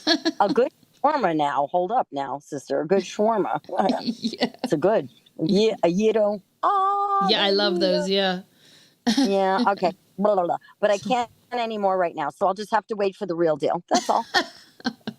Fair enough. Fair enough. All right. Fair enough. Anybody else listening? I'm just literally giving Gary and Maria a hard time because of my silliness, but I know they're right. Just in case anyone's wondering. It's all They're good. 100% It's right. all good. That's all good, Thank sister. you for letting. Hey, you bet. All right. Shalom, sister. All right. Anybody else? Shalom. Anybody else have any comments or questions? Zoom, you can unmute. Yeah, here's Michael again. Hey, Michael. Yeah. I was just listening intently with all that talk about the animals. I mean, I always thought that, that was done, the animal sacrifices, like you said, as a way of preparing us, to see the human sacrifice that would take place, and during the millennium, they're going to be doing it again because Yeah, it's a picture of by the time Messiah. the end of the millennium comes, they're not going to believe that there even is a Satan anymore. I've heard talk about that too, but that's not what I wanted to ask you about. And by the way, I think if anyone, we're the ones that can, be authorized to kill the animals, so to say, for sacrifice. I mean, if we have farms and all that, because we'll do it lovingly like your son did with that kind of a heart, rather than all the animals that we so freely, presumptuously take from the shelf that are, killed like an industry, like He with told me gruesome- he even prayed over the little lamb before he had I'm to sure he did. kill him, and Yeah. it's just so, he said it just really touched his heart. And he said, as much as it was hard to do, he's like, I'm glad I did it because it really gave me a broken and contrite heart towards my own sin, And that's the example of where it worked for Israel. Like the lady said, well, it didn't work for Israel. Well, that's the example where it did work for Israel. And, that's how God intended, I think, Right. So, but my question was, I came on kind of late because I literally had to sleep till about 4 because I was sick. Oh, I'm sorry to hear that. I don't know how much of what I missed. I really hope this blog, your video of it, is going to be available soon so I can catch up. Yeah, everything went smooth this week. Sometimes the intro music gets messed up, and then we have to hide it until Gary can. But everything went fine this week, so I don't think we should have to hide anything, right? Awesome. No. So what I wanted to ask, and maybe you already spoke about it, like my thoughts to this quote unquote lack of intelligence on Israel's part, that the other fellow Jack referred to shortly. Like my mind immediately went to that this is maybe like a ritual sacrifice, because there's no way that they could have overlooked it, Yeah. Other people have said, well, God allowed it to be overlooked this is something that he allowed, maybe. And Well, he no, I allows don't think so. everything. It reminds me too much of the thing in Maui, what happened there. Yeah. Like, they couldn't put out a fire. Third world country, are we, or what? They couldn't Yeah. put out a fire, you know? And it's like a sacrifice, I think, that took place. That's probably true. That's probably true. Like, I really think that this is all part of, Trump, the man of sin, the peace. They told us this in 1985 on this cover. He's got this dove of peace in his hand, and in this article, he says that he would like to be part of a peace agreement between Israel and the Palestinians. I mean, he said this back in 1985, Wow. and so, they've been talking about this for 30 something years, and they've already told us that he's the man. Look, on this magazine cover, Donald Trump's ultimate deal. I mean, they're hinting at, a peace deal in the future, Yeah. Crazy. But they told us everything we need to know. It sounds like the ritual as it was with January 6th almost somehow. I mean, it's a much different deal. Yeah, and like he's got the two little horns coming out of his head with the Manhattan, the 2-letter T's. Oh my gosh, yeah, I didn't notice that. Uh-huh. Yeah, it's crazy. Wow. Yeah, I don't remember all my other questions, but my burden, is like, how are Christians responding? Like, how are we to be a voice of the one new man to them when they're saying, oh, we're praying for Israel. Oh my gosh, that's so bad that happened. Oh, we're praying for the Palestinian people, and we're praying for Palestine and Israel. We're praying for all the people, Mm-hmm. And it's like, wait a minute, it's like, do we not identify with Israel, that we are Israel? Mm-hmm. Do we not identify with Israel, that we're grafted in? Mm-hmm. That it's our land together, Oh, That's I where know. my So, burden's go. Michael, can I ask you something? Go ahead. So when you're saying that, I'm not sure what you're saying, so I'm genuinely asking you, brother. I'm not really clear either because my mind is like, it's just coming out of like a fog a whole day. So, excuse me. Oh, I'm sorry that you're Go not ahead. feeling. I'll keep Go you in ahead. my. So Thank you. asking you, you're welcome. I'm asking you, I think when people are praying for the lost souls, the ones dying, Sure. because we don't know, even in Palestine, who's who. We have no idea Sure. who will come and who won't come. Yeah. There might be people that are dying, crying out to Yahusha now, saying, save me. So I think that we should pray for those seated into his hand that no man can snatch out, and only those people, because to pray for anybody else is kind of contradictory, really. Well, I mean, I believe we're to pray for everyone, but this mindset that, just pray, like Israel's a nation just like any other nation, and it's not in the center of like the end time paradigm, so to say. That's a real deception and a real worrisome one for all the people that are, like we've been saying here on this ministry with double portion inheritance. That's falling into the hands of the Vatican theology of the identity of a Christian. That's what I'm burdened with, Oh. that aren't you grafted in? What does it mean? Did we overlook Ruth, the way she spoke to Naomi? What does it mean to boast over the roots? What does it mean that the roots support you? These overlooked chapters that I keep on referring, to.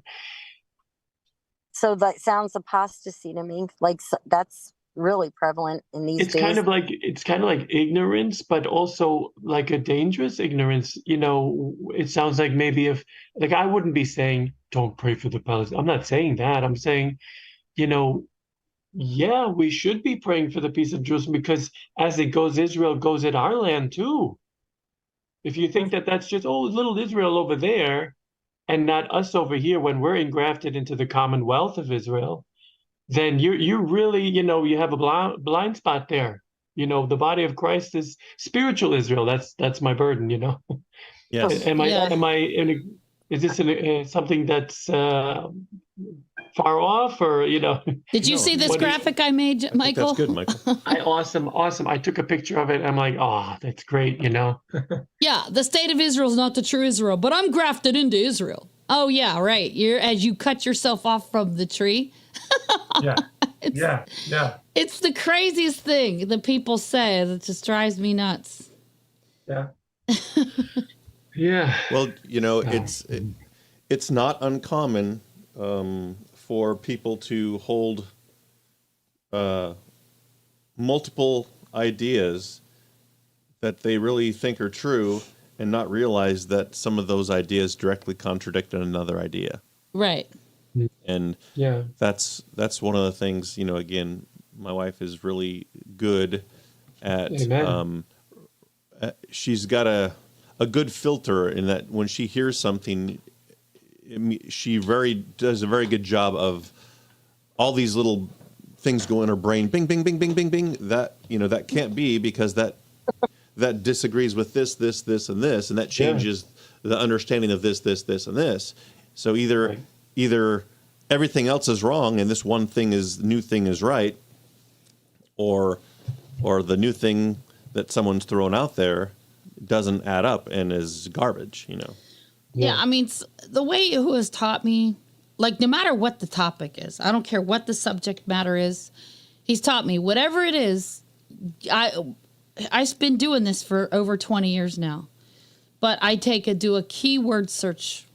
Like, if let's just say the subject matter is about I don't know, pomegranates. I'm just gonna think of something random. Pomegranates. So, I'll do a keyword search and I'll look up all the places in scripture where it talks about pomegranates, right? Sure. And then what I do is I, copy and paste all that into like a Word document. Then I look up the meanings in Hebrew. And when you do that, it's like you would be so surprised at how many things that you can draw out of the scriptures that on the surface, it's like digging for treasure, right? You don't see it on the surface, but when you start to dig, like, wow, and then so it's been one of my habits of, I don't just take one scripture as a standalone verse. I look at the whole counsel of scripture from Genesis to Revelation on any subject, whatever the subject is, I'm like, wait a minute, you have to go back to the first time this thing is mentioned. Like, the two witnesses, it says it's the two olive trees and the two candlesticks. Well, when's the first time that the olive tree is mentioned? The first time that an olive tree is mentioned is in Jeremiah 16. And he says, I've likened Israel to an olive tree. So the first time you hear, wait a minute, olive tree, the first time olive tree is likened to Israel, I should say. That's it. First time Israel's likened to an olive tree is in Jeremiah 16. So the first time you mention Israel being like an olive tree is Jeremiah 11:16. Excuse me, 11:16. So now now I know who the two olive trees are in Revelation. It's the two houses of Israel. So this is where people miss it. They extrapolate one verse and they isolate that one verse and they go, oh, this is what I think this means. I'm like, no, wait a minute. You got to look at the whole counsel of scripture, see how this word is used in other places in scripture, and then you get the full understanding, So that's how he's taught me to study the word, So Toma Davy said, great teaching today concerning the abomination of desolation. Is this taking place in the temple that Trump will build? If not, what holy temple will be defiled? And I just said, right, it's clearly a physical structure, and it's clearly before the return of the Messiah. Right. So something's going to be there, and something's going to be defiled. Right. And I just said, I don't really care whether Trump has a hand in building it or not. We know that he's been asked to help. Right. So it's the Temple Institute would certainly seem to be the organization involved. Right. Boots on the ground, that is. So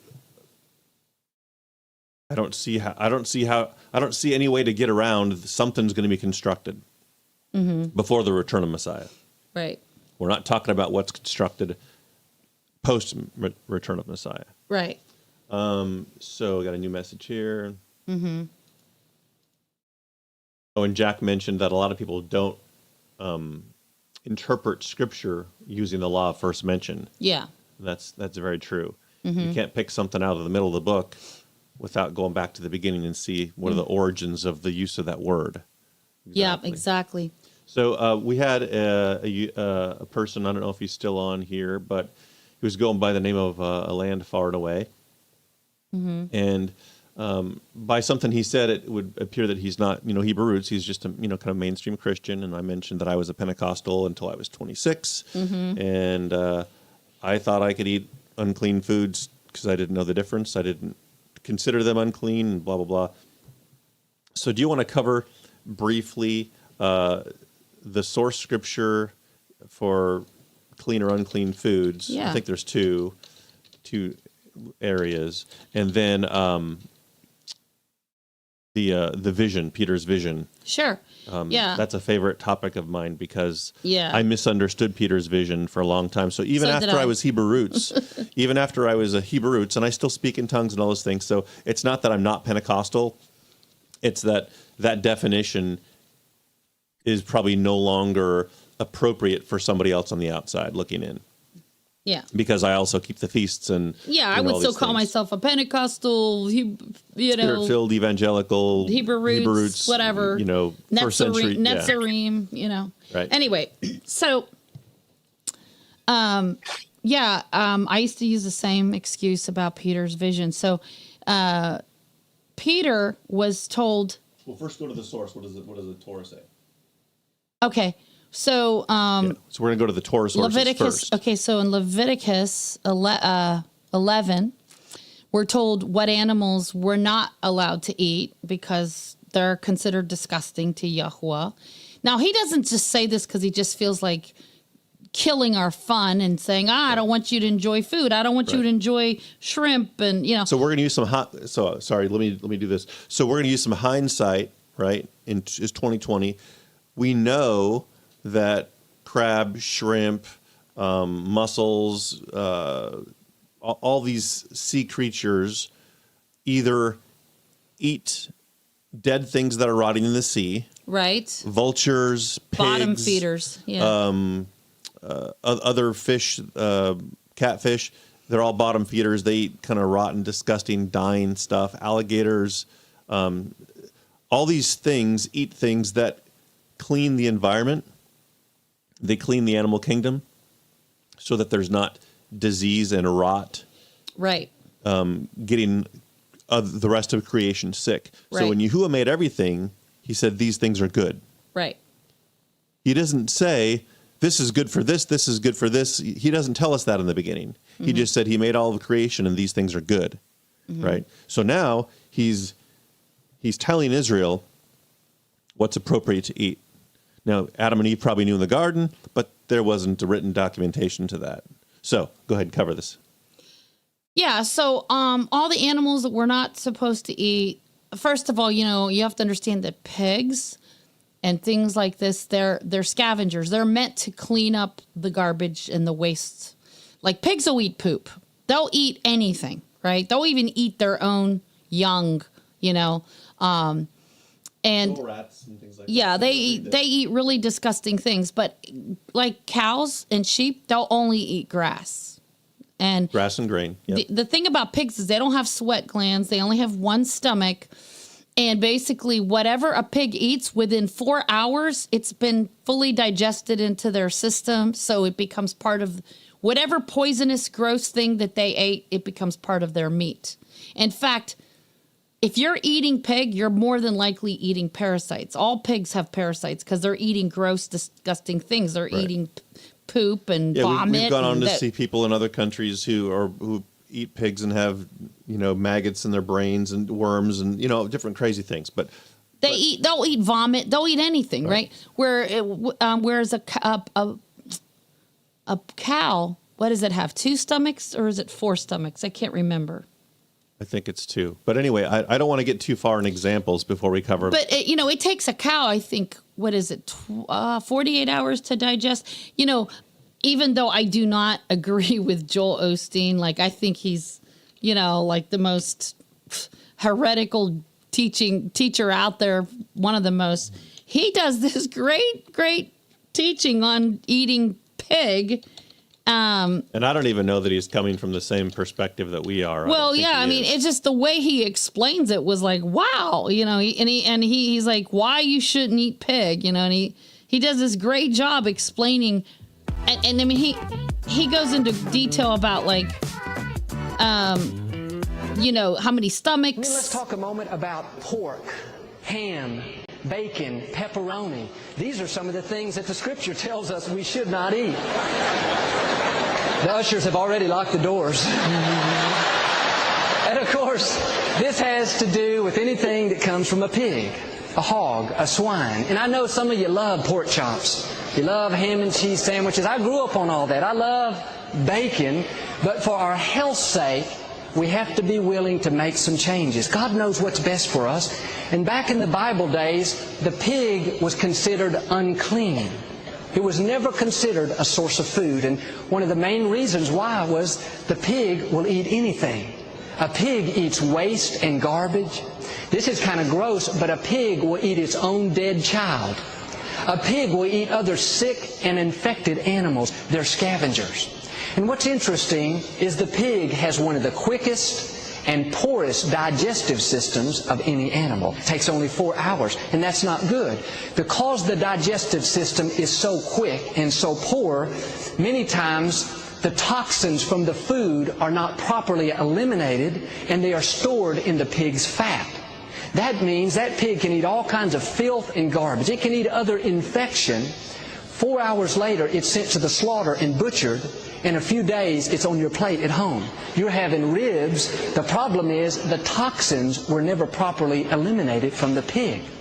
On the other hand, the animals that God says are okay for us to eat, like cow, lamb, deer, buffalo, these animals eat fresh, clean vegetation.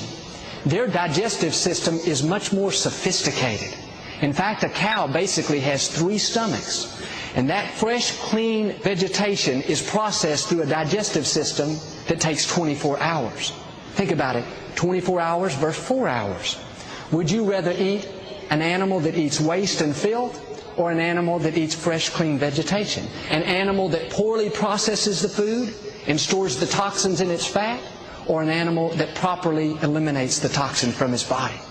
I don't know about you, but I don't want to take a chance of putting that kind of junk in my body. Okay, that was just a 2-minute thing, but I thought he did a good job explaining that, even though I don't agree with the rest of the stuff he teaches. Right. But, So can you please cover the scripture now? Sure. Okay, so Peter had a rooftop vision, and everybody thinks, well, I already went through Leviticus. I went through all the stuff we're not allowed to eat. I mean, do you want me to name each thing? Ostrich, nighthawk, little owl, pelican. I mean, you can go back and read this later. I'm just talking about the principle, right? So Peter's rooftop vision was basically about being allowed to go and preach the gospel. Okay. So he has this vision where he sees both clean animals and unclean together in the same sheet. Okay, so I said here, in order to understand what this vision was about, we have to read the chapter in context. So Acts 10, it says there was a certain man in Caesarea named Cornelius, a centurion of the band called the Italian Band, a devout man and one that feared Elohim with all his house, which gave much alms to the people and prayed to Elohim always. He saw in a vision, evidently, about the 9th hour of the day, an angel of Elohim came in to him and saying to him, Cornelius, he said, And when he looked on him, he was afraid and said, what is it, Yahuwah? And he said unto him, your prayers and your alms are come up for memorial before Elohim. And now send men to Joppa and call for one Shimon, that's Simon, whose surname is Kepha, Peter. He lodges with one Shimon, a tanner, whose house is by the seaside. He shall tell you what you ought to do. And when the angel was which spoke to Cornelius was departed, he called 2 of his household servants and devout soldiers of them that waited on him continuously. And when he had declared all these things unto them, he sent them to Joppa. On the morrow, as they went on their journey and drew near unto the city, Kepha, or Peter, went up on the housetop to pray about the 6th hour. And he became very hungry and would have eaten. But while they made ready, he fell into a trance. And he saw heaven open and a certain vessel descending upon him. And as it had been a great sheet knit at the 4 corners, let down to the earth. Now that's important, the 4 corners.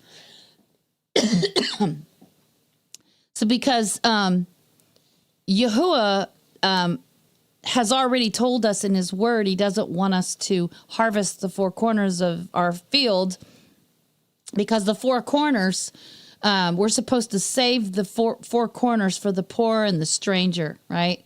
So he sees the earth as like his harvest field, right? So we always see this phrase, the 4 corners of the earth, but it's talking about 4 quadrants. It's like the 4 directions. It's not literal corners like, flat earth people say. So the 4 angels from the 4 winds of heaven are going to gather the elect from the 4 corners of the earth. Okay. And Peter sees this. It's like a big prayer shawl is what it is. It's like a talit, a prayer shawl. And the word for tent is called skene in Greek. So whenever you see Paul's a tent maker, he wasn't making like big giant tents that you dwell in. He was making little prayer shawls, like prayer tents, a portable prayer tent, basically, So on the 4 corners of these little tents, these little prayer shawls, we're commanded to put the tzitzits, the fringes. Well, it says in Zechariah 8:23 that in the last days that 10 men out of the nations will grab the skirt. But that word skirt in Hebrew is kanaf, and it means a wing or an extremity, the corner of a garment, where the fringes go, where the tzitzits go. So the 4 corners of the garment where the fringes go, that's what this is. That's what he's being shown this big sheet, and the big sheet is gathered at the 4 corners. But see, the animals that are clean represent those that are born again, redeemed, right? The animals that are unclean represent the Gentiles that they don't know any better because they haven't been taught the Torah. So they're still, unclean. And, even with Noah's Ark, we know that Noah was told to gather 7 of each of the clean animals and only 2 each of the unclean animals. And they both went in through one door, the one door being Messiah, okay? But the clean animals represent the born again ones, and the unclean are the ones that haven't been born again. But once they're born again, they're made clean. So everybody thinks that this vision's about, we're allowed to eat unclean food now, but that's not what it's about, because Peter went on to explain the vision, and he said that Elohim has shown me not to call any man unclean, because now he's offering the gospel to the unsaved Gentiles, and it's through the blood of the Lamb that he has made them clean, and it's through the word, because Yahushua said, now you are clean through the word that I have spoken unto you. But see, Peter already said when he was in this vision, not so, Master, I've never eaten anything unclean. Well, if he walked with Messiah for 3 years, then wouldn't Peter have gotten the memo that it's okay to eat unclean food? But here it is, it's after Messiah resurrected, and he's saying, I've never eaten anything unclean, which proves he didn't eat anything unclean during those whole 3 years he was walking with Messiah.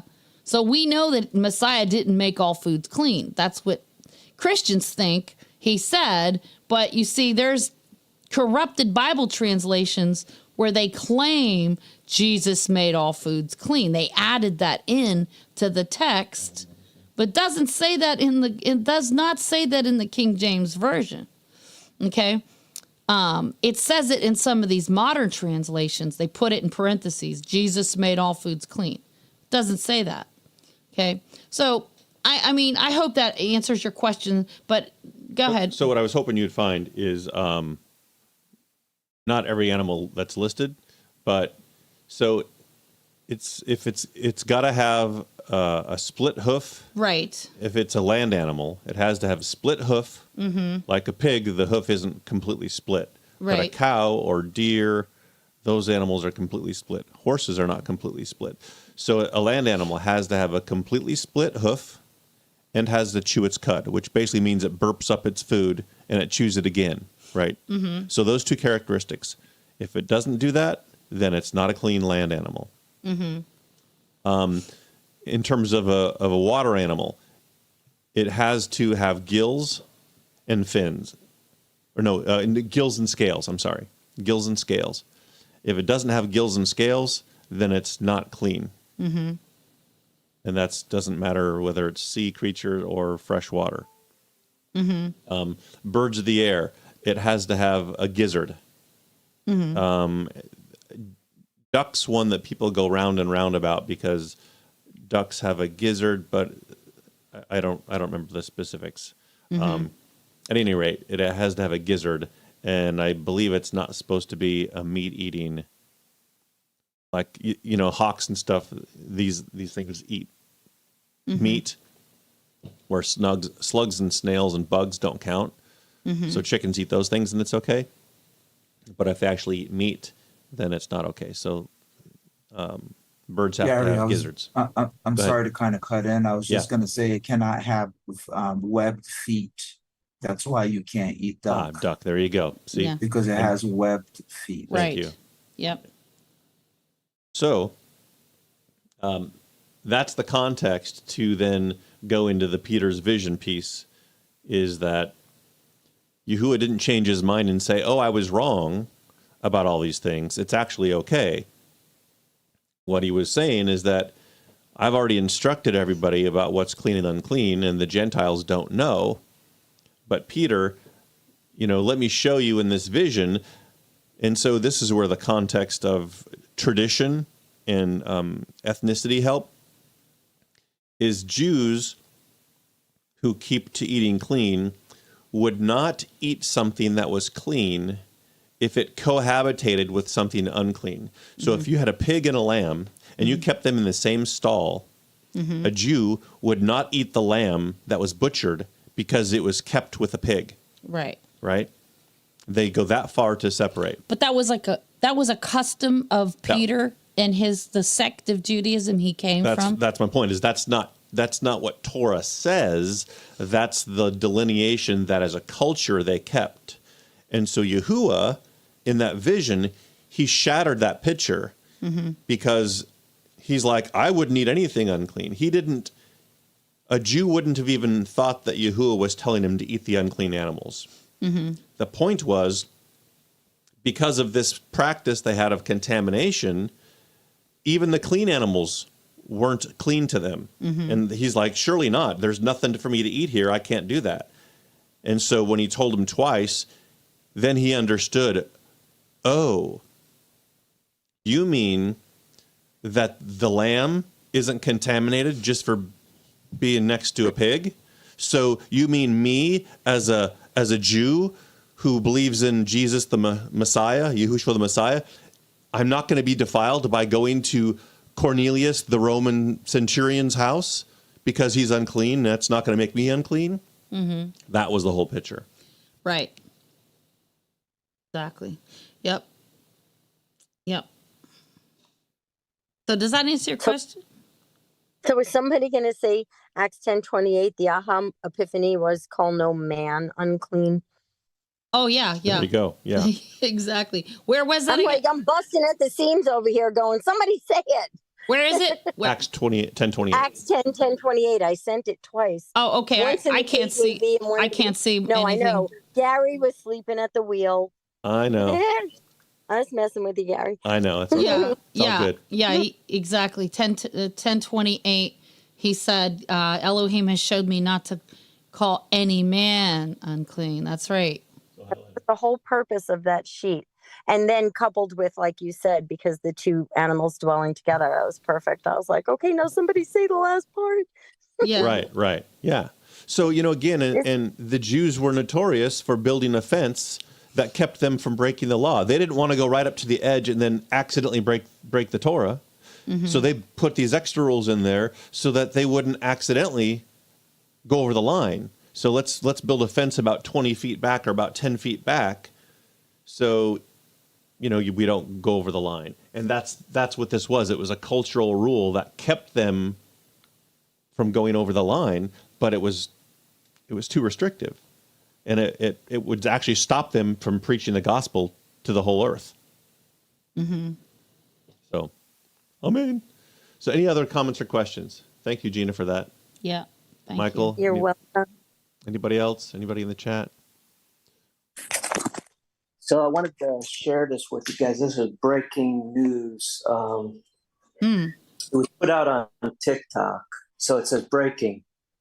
Okay. CNN forgets that it is on the air, and the director directs the news correspondent and the cameraman with her through the phone and asks them to pretend that they have been exposed to Hamas rockets, and says to her, "Look around in a way that shows that you are terrified by the bombing." Perfect. So these are CNN correspondents. These are British. Okay, they're from the UK. Okay, and I have the video here. I was listening while you guys were talking about it. It's about a minute and a half, and he's telling them, okay, don't go to the forested area. Get on the side of the road. Make yourselves look like you're scared. Pump up the volume in the background of the bombs. Okay, Clarissa, that's the female. Stop swearing. You're overdoing it. Mm-hmm. Okay, you guys look scared. Look frightened, like you're being attacked by Hamas rockets. Right. I was like, oh, my God, this is nuts. Oh, I know. This is nuts. Now, we have some friends that were there that were, like, our one friend Scott was there last weekend. And I have another friend that lives in Sweden. He was there. I have another friend that lives in the Jordan. We have several friends that were there, and they witnessed a lot of this bombing and stuff. So they can't make all of it up. I mean, they're probably, they're embellishing. Obviously, they're making some of it up. But to act like all of it's fake, they can't get away. I don't think they're trying to act like it's fake. I think they're trying to film something, and they want the clip to be sensational, and they're not going to just wait around for something to happen. They're going to artificially create their own drama to create their own ratings. I see. Yeah. Right. Yeah. So they didn't know that they were live. The lady Clarissa says, "Hey, we're not rolling, are we?" And then the director, talking through the phone, says, "No, we're okay. Make it look good, guys." And like, this is live. Like, I think someone's resume is going to get dusted off. What in the world are you fools doing? Crazy. Yeah. Crazy. I know. Anybody else? Thanks for that. I appreciate that. Yeah, thanks, Mark. Appreciate that. Anybody else? So sorry, Land, far and away to burst your bubble, but you're taking it well. He's like, no lobster, LOL. So, and that's kind of the way I think most of us are. We're like, oh, I've just been shown something that contradicts an opinion that I previously held. Okay, course correction, What did you think of the Joel Osteen explanation? Even though I'm not a fan of him, he did a good job on that subject, I think. What do you think of that? I thought it was good. I thought it was very good. Yeah. Here's the thing I think is cool is that all the things we know now because of science, we know about worms, tapeworms, toxins, like literally the toxicity and all these gross things. They didn't know that back then. They didn't have the science the way we do. They just trusted. And it turns out all these things, literally, that's what I was saying, they filter the earth. They keep the earth clean. You know, he built a living and breathing filtration system. Even the plants breathe our waste air. Mm-hmm.